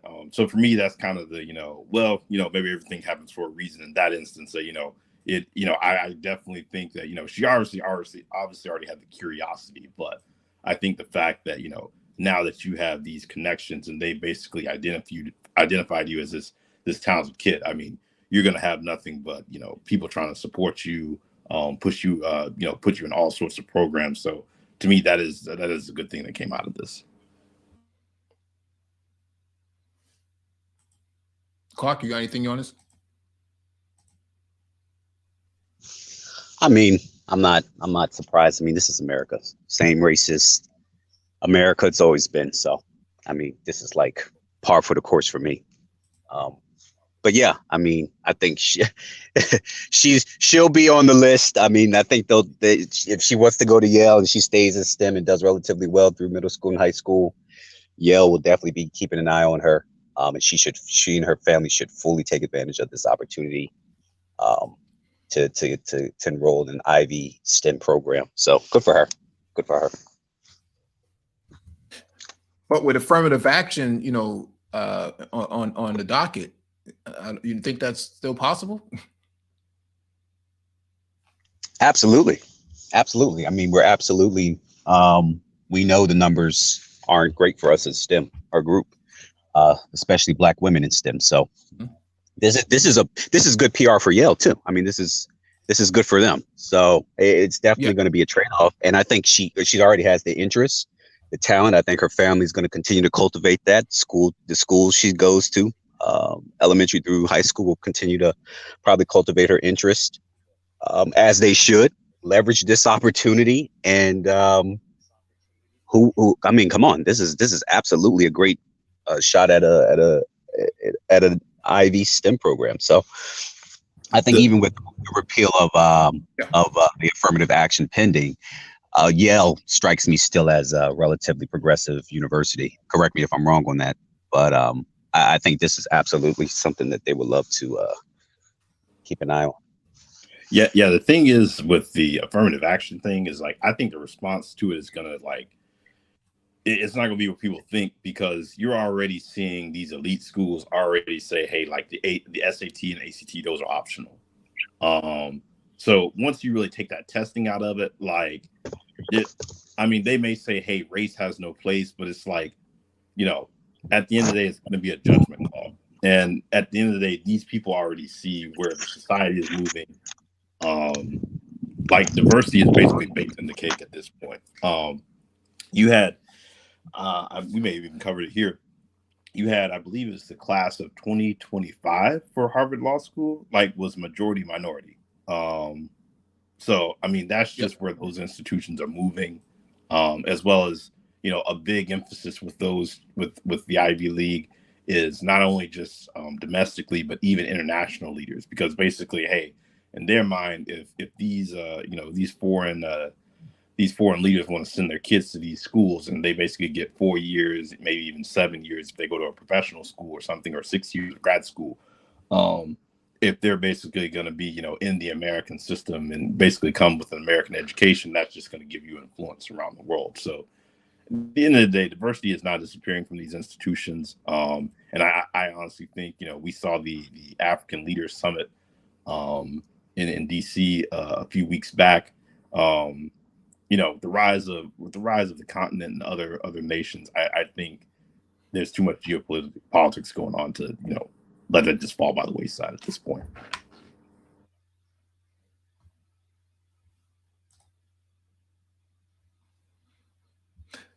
Yeah, I you know, what's your take on the Boston Dynamics robot?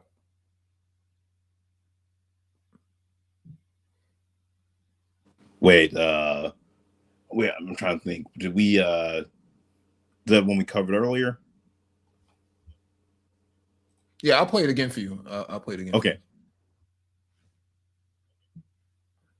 I think you might be delayed, so you might want to log out and log back in.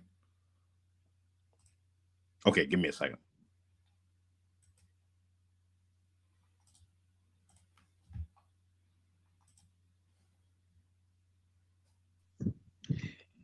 Hey, can you hear me? Yes, sir, I can hear you. Got it. Lost connection really quick. But let me pick you guys' opinion on the affirmative action repeal. Is it official? Is it pending still? Like, what's the status of that? It's still pending, but I believe that they're gonna end up striking it anyways.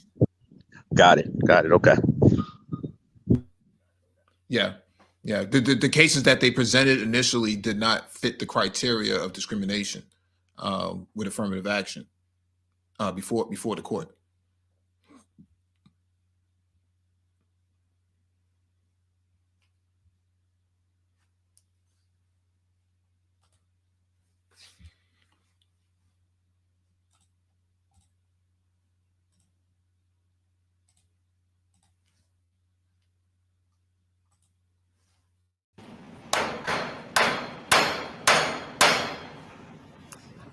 I forgot my tools again.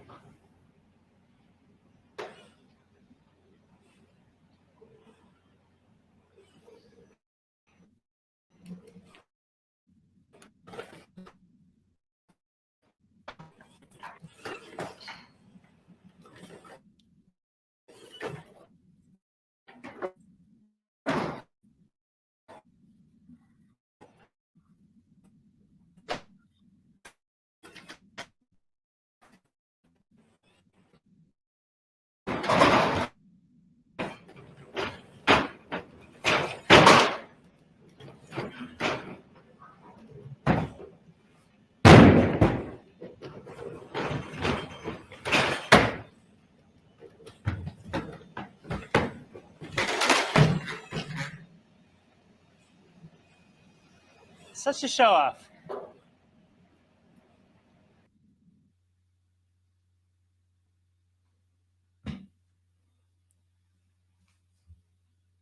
Oh wow. What's your take on Yeah. I wonder if all these people who in this space who are disparaging people from going to college and saying get a trade because they'll never be outsourced and things like that. I wonder if they've seen this stuff. I heard about something similar to this in Australia. Obviously, at least from that clip and where we are, I think obviously you're going to have human dynamics. Still supporting at a certain point. Still making some decisions, but that will change with time as just you get more experience. AI gets better, all of that, more data. It really just shows, in my opinion, where society's moving. That and especially for men, that this how society and that world has really functioned, where men has been able to get by on basically brawn. That's waning more and more. Like people are going to have to learn how to utilize, build other skills than just like I said, muscle and brawn. That's an element of it, but those things are becoming more and more roboticized, and you've got to adapt to where the world's going. Clark?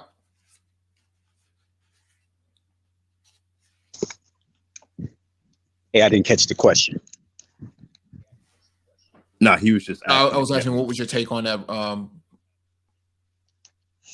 The Boston Dynamics video. Yeah, I mean, I first became aware of Boston Dynamics back in 2013. And they've been doing some really cool stuff, of course, ever since.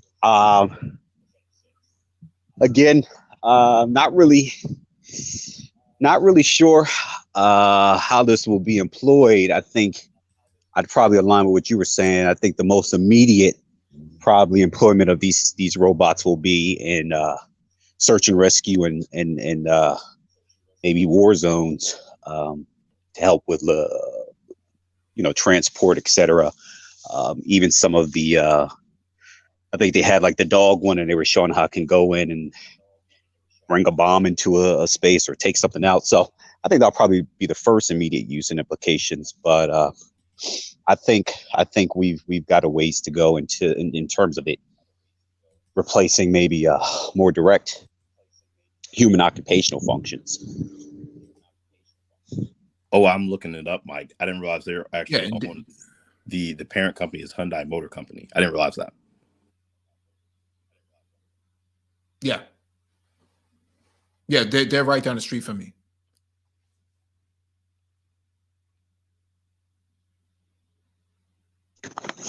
No, I just think that comment on you were referencing the brother in Ghana with the car he designed. I think a lot of times what we see in third world countries, especially, is they just have a hands-on culture, a hands-on learning environment and culture. And a huge part of engineering is, getting into it, getting your hands on it, figuring it out. And so what's the name of it? And I know you just referenced it not too long ago, Mike, and you and Complex have talked about it a lot. Those academies or those centers where, the children can go and just kind of work on things with their hands. And you're not giving so much of a maker spaces. not too much structure, but you're allowing them to kind of come with their ideas and giving them some tools. What are those sensors called? Maker spaces.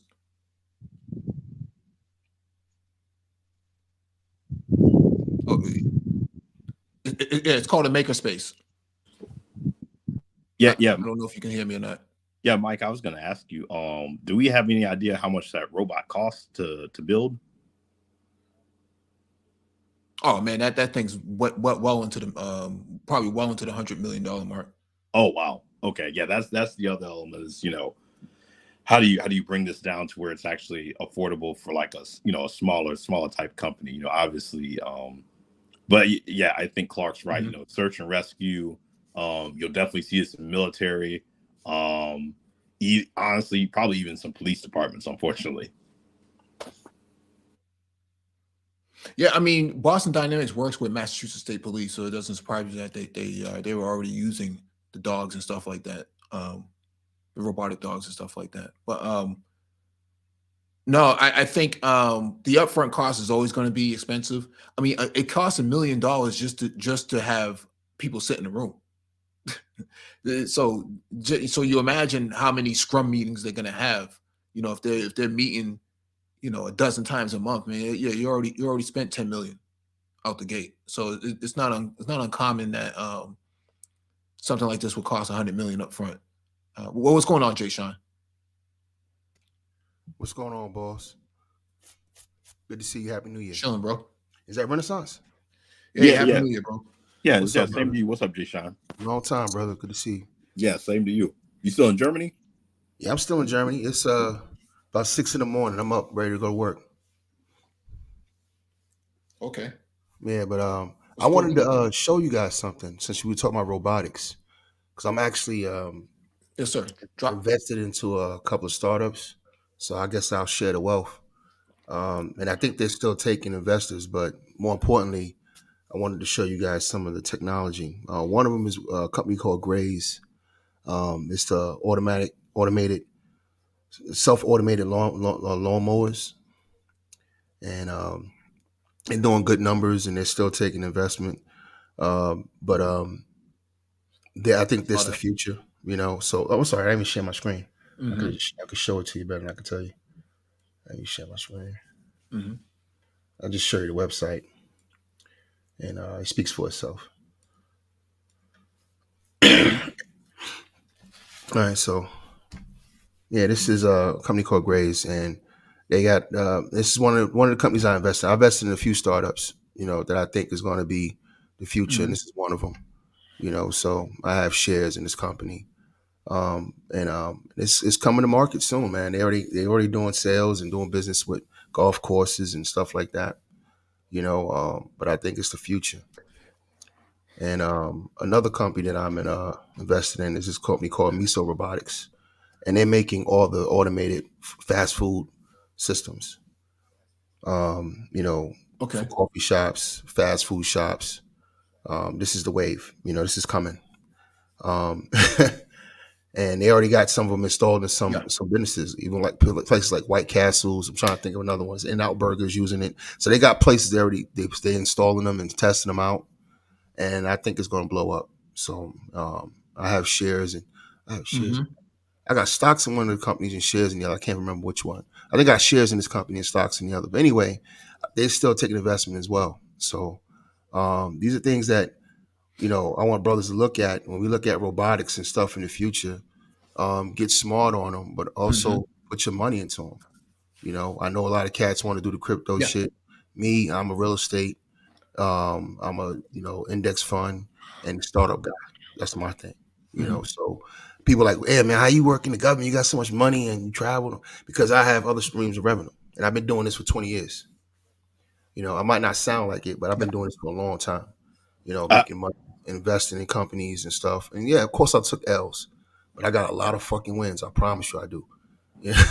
And if you want to talk about it more in detail offline, Mike, you can get at me anytime. Jay Sean, I was gonna say the industry you're in too. They're always looking for innovation, new technology, bringing it into DoD. So I believe all that. That's what DoD is about, is innovation. Let me tell you something else, man. Being on DOD, I'm glad you brought that Renaissance. Being on DOD, I get to be around a lot of white boys who into a lot of different shit. You know, officers, these cats got their money and all kind of stuff, and they didn't know. Especially when it comes to system making. It's not just about making bombs, it's about all the support shit. You know, so all the automated companies and stuff. Yep. So we get the intel. The problem is we usually can't just invest in them directly, especially those of us like myself who are project managers. I'm a AV engineer by trade, right? And I'm out now. I'm also in acquisitions now, so I'm on the business side. So I got to watch where I invest because it could be a conflict of interest, right? So it's a tightrope. But we do get in the know, and there's other things that are connected to other things. And then when you find things that have nothing to do with you, you could jump into it. You know, so it's all about air hustling. I'm a porter. I keep that tradition alive. I'm a black porter. You know what I mean? I was gonna say that, or if you get some knowledge of what's going on in like DARPA or what they call it, FRDCs. Hell yeah, all the R&D shit. Yeah. We hear about all that stuff, man. You know, and it's straight air hustling, and that's why a lot of brothers like myself and white boys will be coming up. It's not just about being in the military and getting your benefits and then getting out and becoming a contractor or going to government and getting a check. No, man, it's about maximizing your position, period. What I learned in life, the most important thing in life is not money or just raw power. It's just position. Let me give you an example. When I'm in DC during the day and I go to lunch, or you can see this in any city in America, this is a word called leisure, right? That we don't benefit from. I see all these white people during the day playing softball, rowing boats, you know, on their bicycle, you know, bicycle teams in the middle of the goddamn day. I'm like, hold on, what kind of job you got? See, they look out for each other. They give each other heavy salaries and they give each other packages that include leisure. This is a quality of life thing that a lot of us don't enjoy. You know why? Because we don't have the power and we can't give it to each other. And then when we do get the power, we don't give it to each other. So this is what other groups do for each other. And that's why economics is the way. I believe the way to fix the black community, to fix black men, and to fix our future is business, because it puts us in a situation where we rely on each other. You know what I mean? We don't have to like each other. We don't have to know each other. We don't have to hang with each other. We ain't got to do none of that. We just got to do business. You know, and when I see shit like this, my thing is I pass it on. These are conversations I have with my boys. I got boys that we all come from the hood. My boy he's an architect. He went to architect school. He has a company. He lives in Jersey in a big ass house, married with 5 kids, same wife, same woman. He did it the right way. Lucky dude. My partner, we go way back to stealing, you know, ground beef and and cold cuts from Western Beef. You know what I mean? That's what far back we go. Being broke little dudes. But we all came up because we had ambition, and all we do is talk. We have long conversations. Our conversations would be probably the greatest live streams ever because of the game we give. You know, we just give each other, and then we very honest with each other. You know, we know each other. We know how we work with each other. So when you meet people and you know their tendencies, I kind of got a good beat on Mike V, right? So if me and Mike V were close friends, I would know what kind of shit to bring to him. You know what I mean?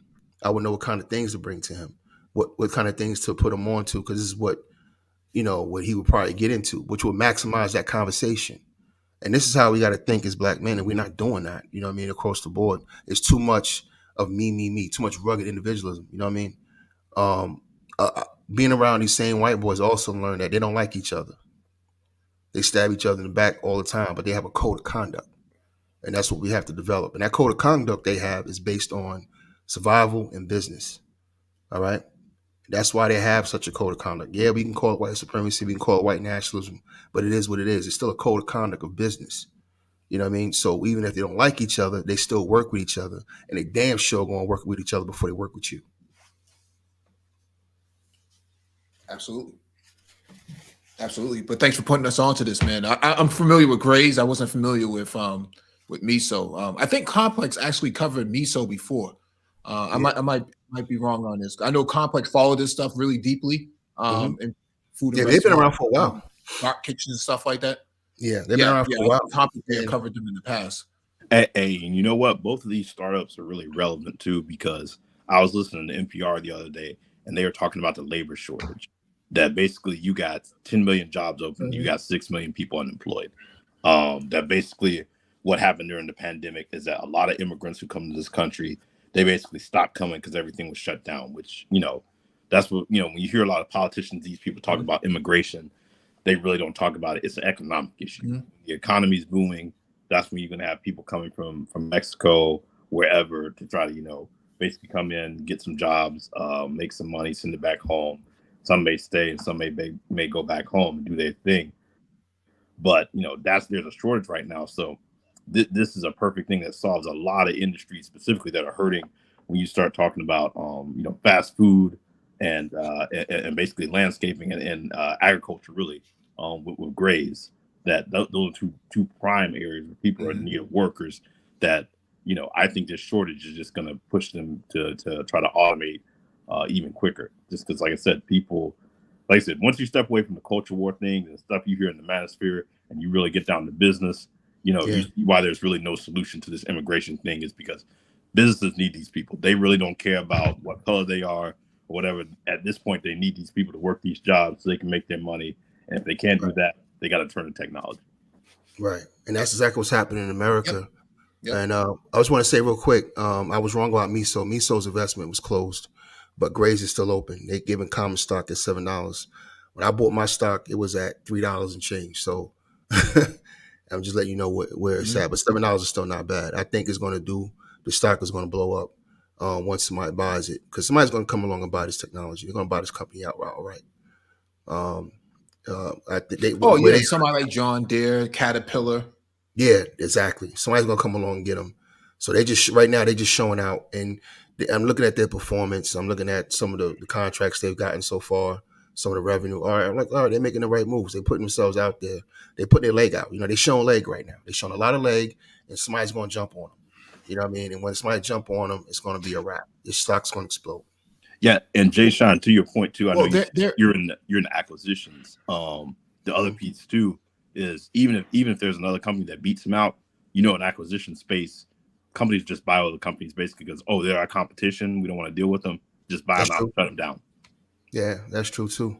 But I know this is the thing, because of their patents, so that's still going to float, and then your stocks are attached to all of that, right? So if somebody's still going to buy, I think it's a useful technology. That's why even if somebody bought them out, to beat them out as technology, to beat them out as competition, I believe the stock is still going to explode because it's a useful technology. And in my opinion, they're doing it the best. I looked at their competition. These guys are clean. They're real clean. I looked at the R&D facilities. They got a bunch of videos. They're really, good with their investors. I can log in right now and show you stuff, but then I have to reveal my whole name and everything else. But they have a lot of things. Yeah, they have online seminars. I'm sorry, I didn't mean to interrupt you. Yeah. No, I was just saying they had online seminars and everything. So they show us the progress. And I'm like, you know what? Even if a competitor came by to buy them out, just to sideline them, they still going to take this technology and the core guts of this company and use it, because that would be stupid not to. Yeah.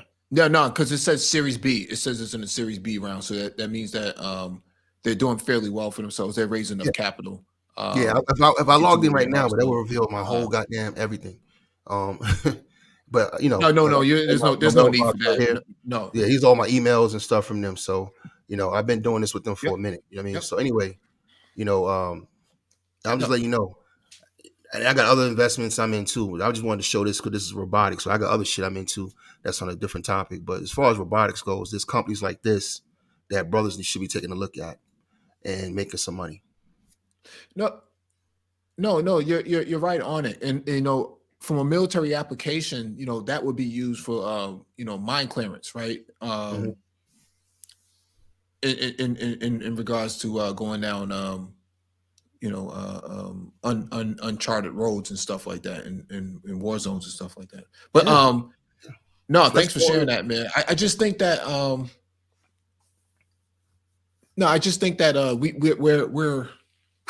we're probably 20 to 25 years behind a lot of these other demographics of people when it comes to robotics, and so that's why I wanted to make sure I covered it tonight, so that we get that piece out there.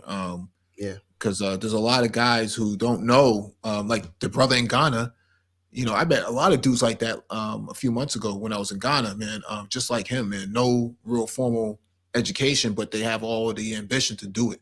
And so Right. I think when you talk to black men in the manosphere, man, you know, where the girls at? Where the girls at? You know, they What the always want girl, to talk about yeah, that, man. It's just like, yeah. What the girl said today, and yeah, this chick yeah, said yeah. that. I don't care what Emma Rose said today, nigga. I mean, man, you know what I mean? Where's the business at? And what they fail to realize, Mike V, is if you're going to do wrong, do it right. All right. If you want to get at the women, and that's Yeah. all you're focused on, get to some power, and you can be the biggest pig or biggest dog you want to be. All right. As long as we handle business first. That's all I got to say. I'm not here to father you Yeah. or tell you how to live. You know what I mean? Let's just get to the business. Yeah. Have you invested into fan base? No, I didn't. I should have.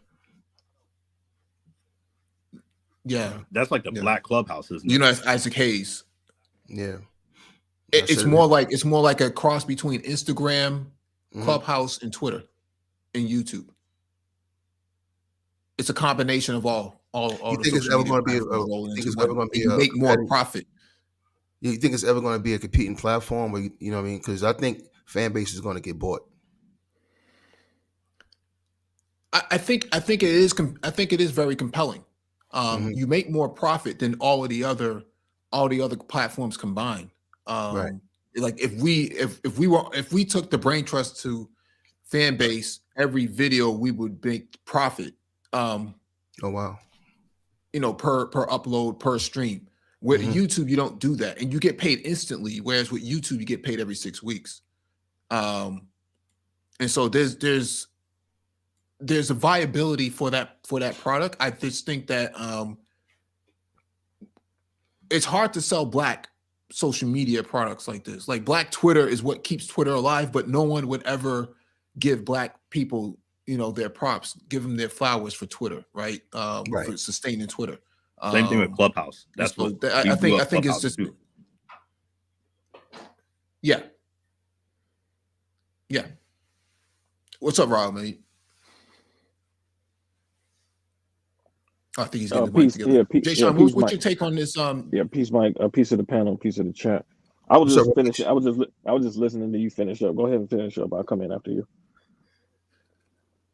Okay, Jay Sean, what was your take on that young black girl who was just trying to catch those those lantern fires, having the police called on her? And I know. See, a lot of black men don't want to hear this, because the mentality is moving away from each other, right? But we have to have our own enclaves. There's a reason for that. We can't develop Facts. and with these other people because they're going to either attack or steal. That's what they're going to do. They're going to attack you or steal. Remember that brother who came with that contraction recently? He got killed. Didn't he get killed in the shooting in Buffalo? And he came up with some contraction for fuel. You know what I'm saying? We have to look. There's a reason why we had the Tuskegee Institute was so successful. You know, with the inner energy and all the things that Dr. Carver, Washington Carver did with his people in there, and we developed all the stuff that people use on the shelf today. Black people never got credit for that. With flour and all the other, foods that you have on processed foods you have on the shelf, that came out of black people in America. Yep. The Tuskegee Institute did that, and segregation. When I look at segregation, right, and I look at all the inventors and stuff we had, and all the great poets and freedom fighters, and all the progress and all the businesses we had, all it was in the segregation. So what does that tell you? Say it again. I'm just doing the math. It's not about me wanting to be with Keisha and all that. Fuck all that, man. I'm talking about the math. Right. It's just simple math. Where did it work? All right, fine. Forget black people. Black people ain't shit. Okay, cool. What about when that toothless 4'11" Chinaman gets off the plane tomorrow? He's gonna go to his community and start a business. Instantly. And they're gonna work with each other. They're gonna put up their signs in Mandarin and they're gonna lock you out culturally, hire their own people, and then you're gonna turn around and talk about how more successful they are than black people. So it's like we're dealing with maniacs. Mm-hmm. And I'm not having that conversation no more. In fact, I'm gonna be very hostile when I'm dealing with an idiot. You know what I mean? Because it's simple math. All right. You don't have to like each other. You don't have to hang with each other. But matter of fact, I would say fine. Don't even live with around each other. All right. That won't help that little girl. That won't help our little kids. But even if you don't want to live around each other, segregate out yourself socially and economically. I know Asian people who don't live with other Asian people, but they go right to Chinatown or little Cambodia to do all their business and hang out. Mm-hmm. You know what I mean? It's just, I see it work all the time with other groups of people in our country, and I don't want to hear nothing else. I don't want to hear we can't do it. You don't want to do it. Say that. Don't tell me what we can't do. You don't want to do it. So when I see that little girl get attacked like that just lets me know that she doesn't have black men around her protecting her. And that's a shame. You got a good girl. You complain about all these ratchet hoes, but we got a good girl and she's not protected. So what's the point? I know one thing, you're not going to touch my daughter. The matriarchy. I know that much. I'm hunting for you. And I make sure white men knew that. When I was in Stafford County, I was at I had words with the deputy in front of my daughter. Don't you? Why? If you, I asked him straight down. Why would you do that to her? Why would you touch my daughter? Why would you even stop and have a conversation with her like that? What if she had a bad reaction and you had to physically control her? Then what? This is me talking to a white man. When you let people know that you can't fuck with your children and you're willing to do whatever, they tend to leave them alone. That's what bullies want, easy wins. And it's not hard for us to do what we need to do. I can have a problem with Ratchet Keisha and still be about my community. I can have a problem with Pookie and Ray Ray and still be about my community, because us as black men, we're supposed to be projecting everybody forward anyway. That's why I say the youth is the aim. I want to give as much game, free game, to many young men as I can, right? So they can push through. Because if I talk to 10 of them, maybe one of them will push through. Exactly. So my whole thing about that little girl, that's an indictment on us as black men. I mean, I'm just sorry. It's not about looking for Alpha Keisha. It's got nothing to do with that. It's about projecting power. When Donald Sterling said that black people don't care about black people, that's a rich billionaire Jew that's just telling you how they look at us, how they see us. You got all that promiscuity going on down in Brazil, and everybody's missing the point. It's not about what they women are and what they're not. They're their women. The Taliban hate women. They stone them, throw acid in their face, but you can't touch them. Every man on the planet understands this, but us. So, all right, fine. You don't want to stand up for Ratchet Keisha. I get that. I don't want to stand up for her neither.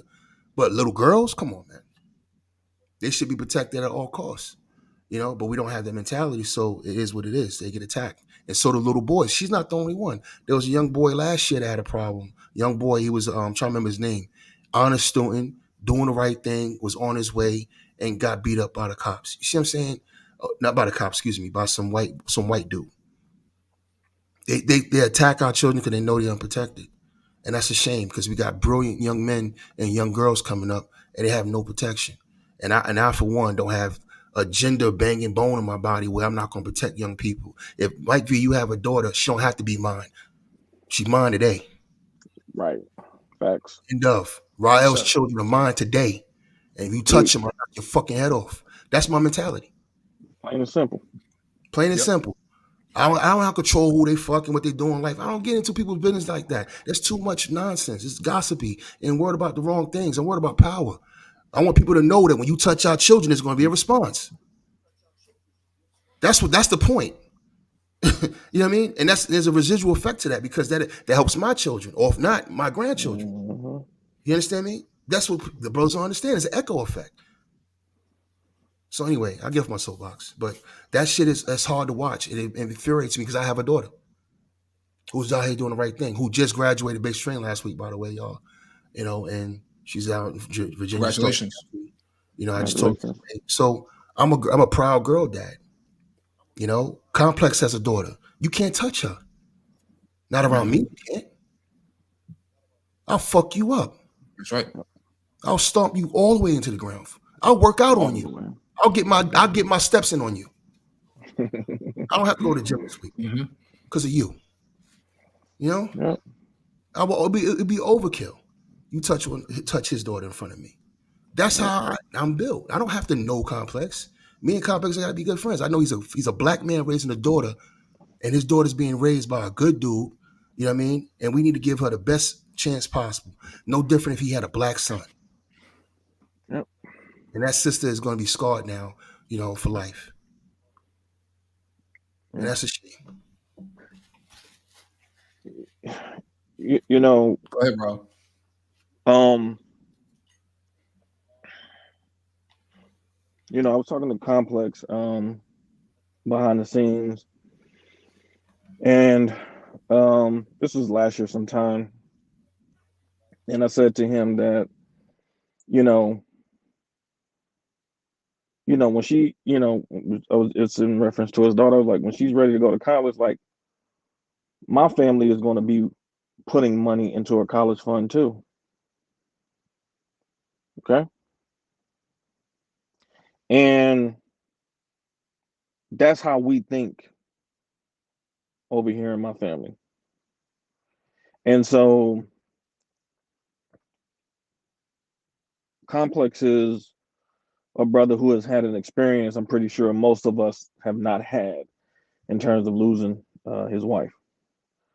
I got a lot of respect for him because he's given me insight to a world I never had to think about. I'm divorced, but I've never been a widower. So, to see, him push through the way he does, to see how hard he goes in the paint. And primarily the reason he goes so hard is for her, And, when I see dudes in these spaces, man, that have mocked, him losing his wife, his daughter losing a mother. That lets you know that we're dealing with dudes who operate like bitches, because females do that type of shit. They try to hit you where it really hurts. And so,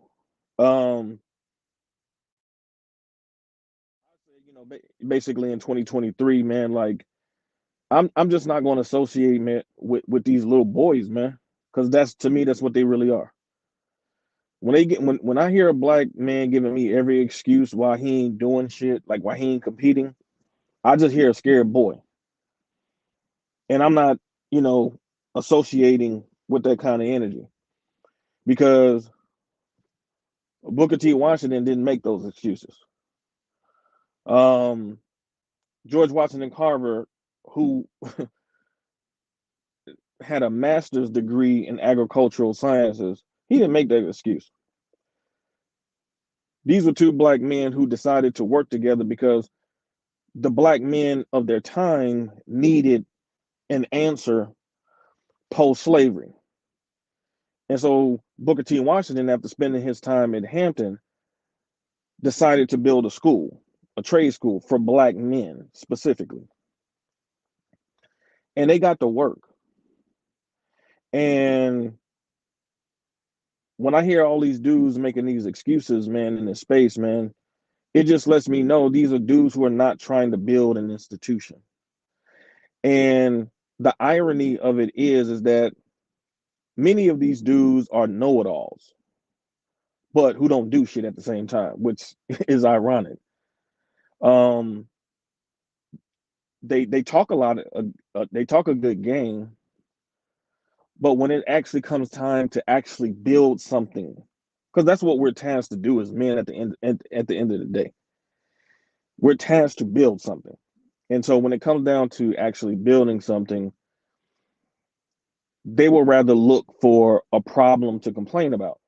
And so, like I was telling Complex, man, one time, when we have business ideas in our circle, what we need to be able to do is have that council of men who are in the mindset of business. So if Jay Shine comes to us with a business idea, our money needs to be at a level so when he wants to bring a product to market, we can be some of his early investors and make money, and he make money too. And that's just across the board. Before he has to go public and have some other people buy into his product that he might not be able to trust, if he can get his his circle of men to buy into his product, I'm pretty sure he would rather have that than have to bring some strangers in terms of venture capital. Not saying that venture capital is bad, but when you have a circle of men that you can trust, and I say this all the time, in business, there's nothing better in business than having people around you can trust. Man, it is paramount. It is paramount. And so when you see these dudes, man, just really basically throwing salt on the game. They throwing salt on the game of the men who do have the courage to go out here and build, who do have the courage to go out here and speak up in this lane. And in this sector of business is not a sector, man, for little boys. There are rich white boys whose families have hundreds of millions of dollars at their disposal, sometimes billions, and they try their hand in business and they fail completely because they haven't put the work in. And that's why a lot of times they'll squander their family's millions, because if they don't have the right training, the right teaching, they're not going to know what to do with the money they inherit. That's why over 60% of wealth that's passed down from the first generation to the next is lost. And if you get to the third generation, it's over 70%. Because the best tutorial in business is to actually get into a business and start a business from the ground level. That's going to teach you everything you need to know about business, because you're going to have to do a lot of legwork, a lot of research, trying to figure things out. And it's not hard, but it's very tedious though. And if you don't have the mindset to stick with it, a lot of wealthy people will say that it takes you about a good 10 years, really. Like, if you're not really prepared to put that kind of work in to really become wealthy, you ain't really ready. You ain't really ready for this. And many of us have put those kinds of years in. And so we just have to really, I know for myself personally, I can't speak for anybody else, but I know for me personally, one of the things that I'm doing this year and beyond in 2023, I'm just not going to associate myself. I'm not going to elevate somebody else's profile on YouTube who are not about brotherhood first and foremost, who are not really truly about helping Black men and Black boys.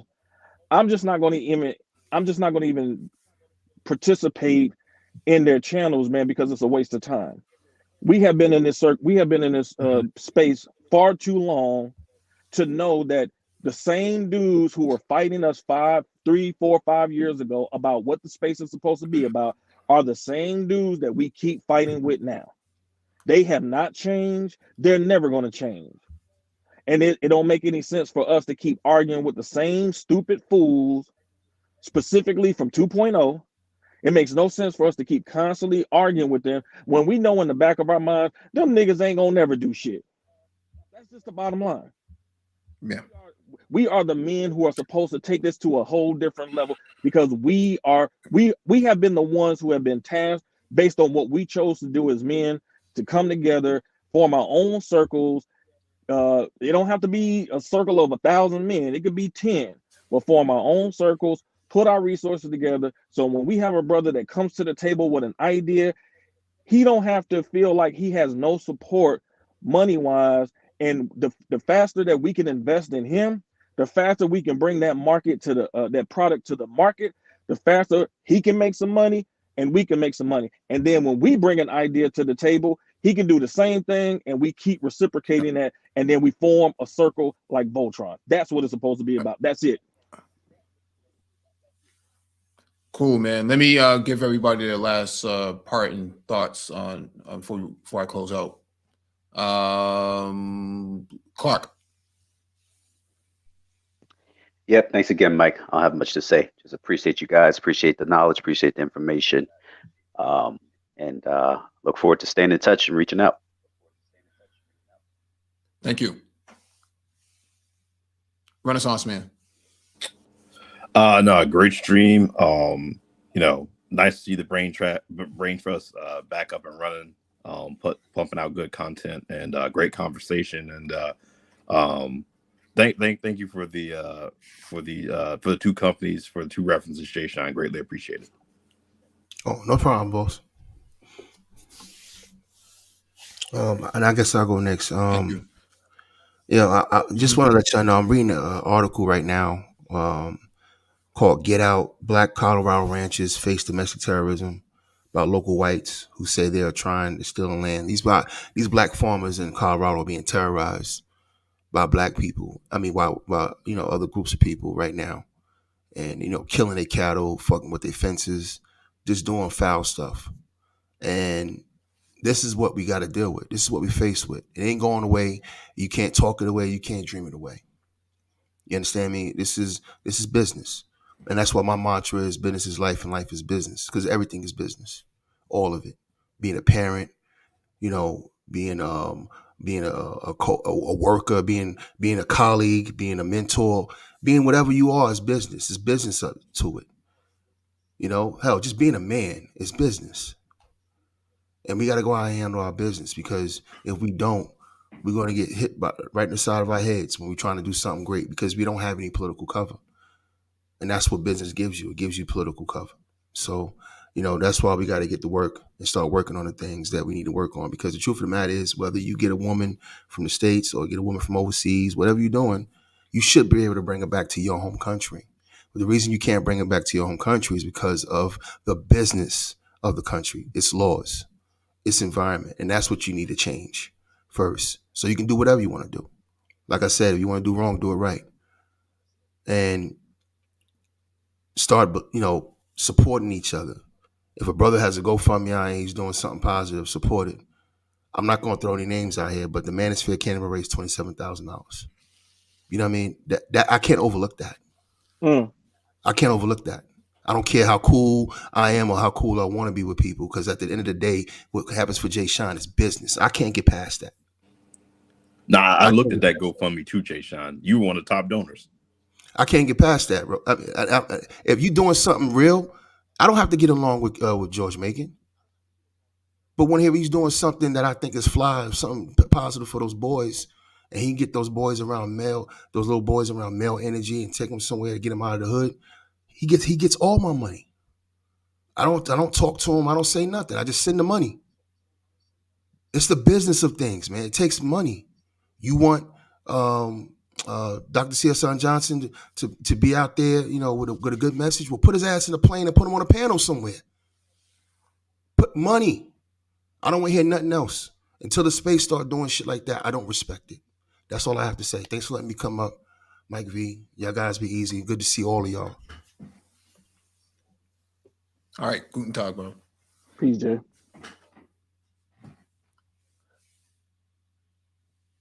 Ryle, last 10 seconds. Like Jay Sean, I'm gonna echo his points about business, and I'm just gonna add a little caveat, because I say, I've been saying for years that family is business and business is family. You're supposed to be about the business of your family. Every day that we wake up as Black men, we need to be about family and we need to be about business. They're both interchangeable. If you're not waking up every day with the mindset of going hard in the paint to get money for your family, to increase the power and influence of your family, not just for you, but to extend through the generations. So when you're gone, your family is still thriving. If you're not waking up with that kind of mentality, I can never consider you a brother, and I would never want to align myself with you. That's my mentality. That's always been my mentality, and that's what I'm standing on, and that's it. And that's the kind of mindset that we need to have as Black men, so we can fully separate from the people who keep us distracted with these nonsensical arguments that we've been having, when we could be utilizing that time to make money together. Peace. Thank you all for joining us. Please hit the like button on the way out and share the video if possible, and hit that notification bell so you get all the updates from the Black Brain Trust.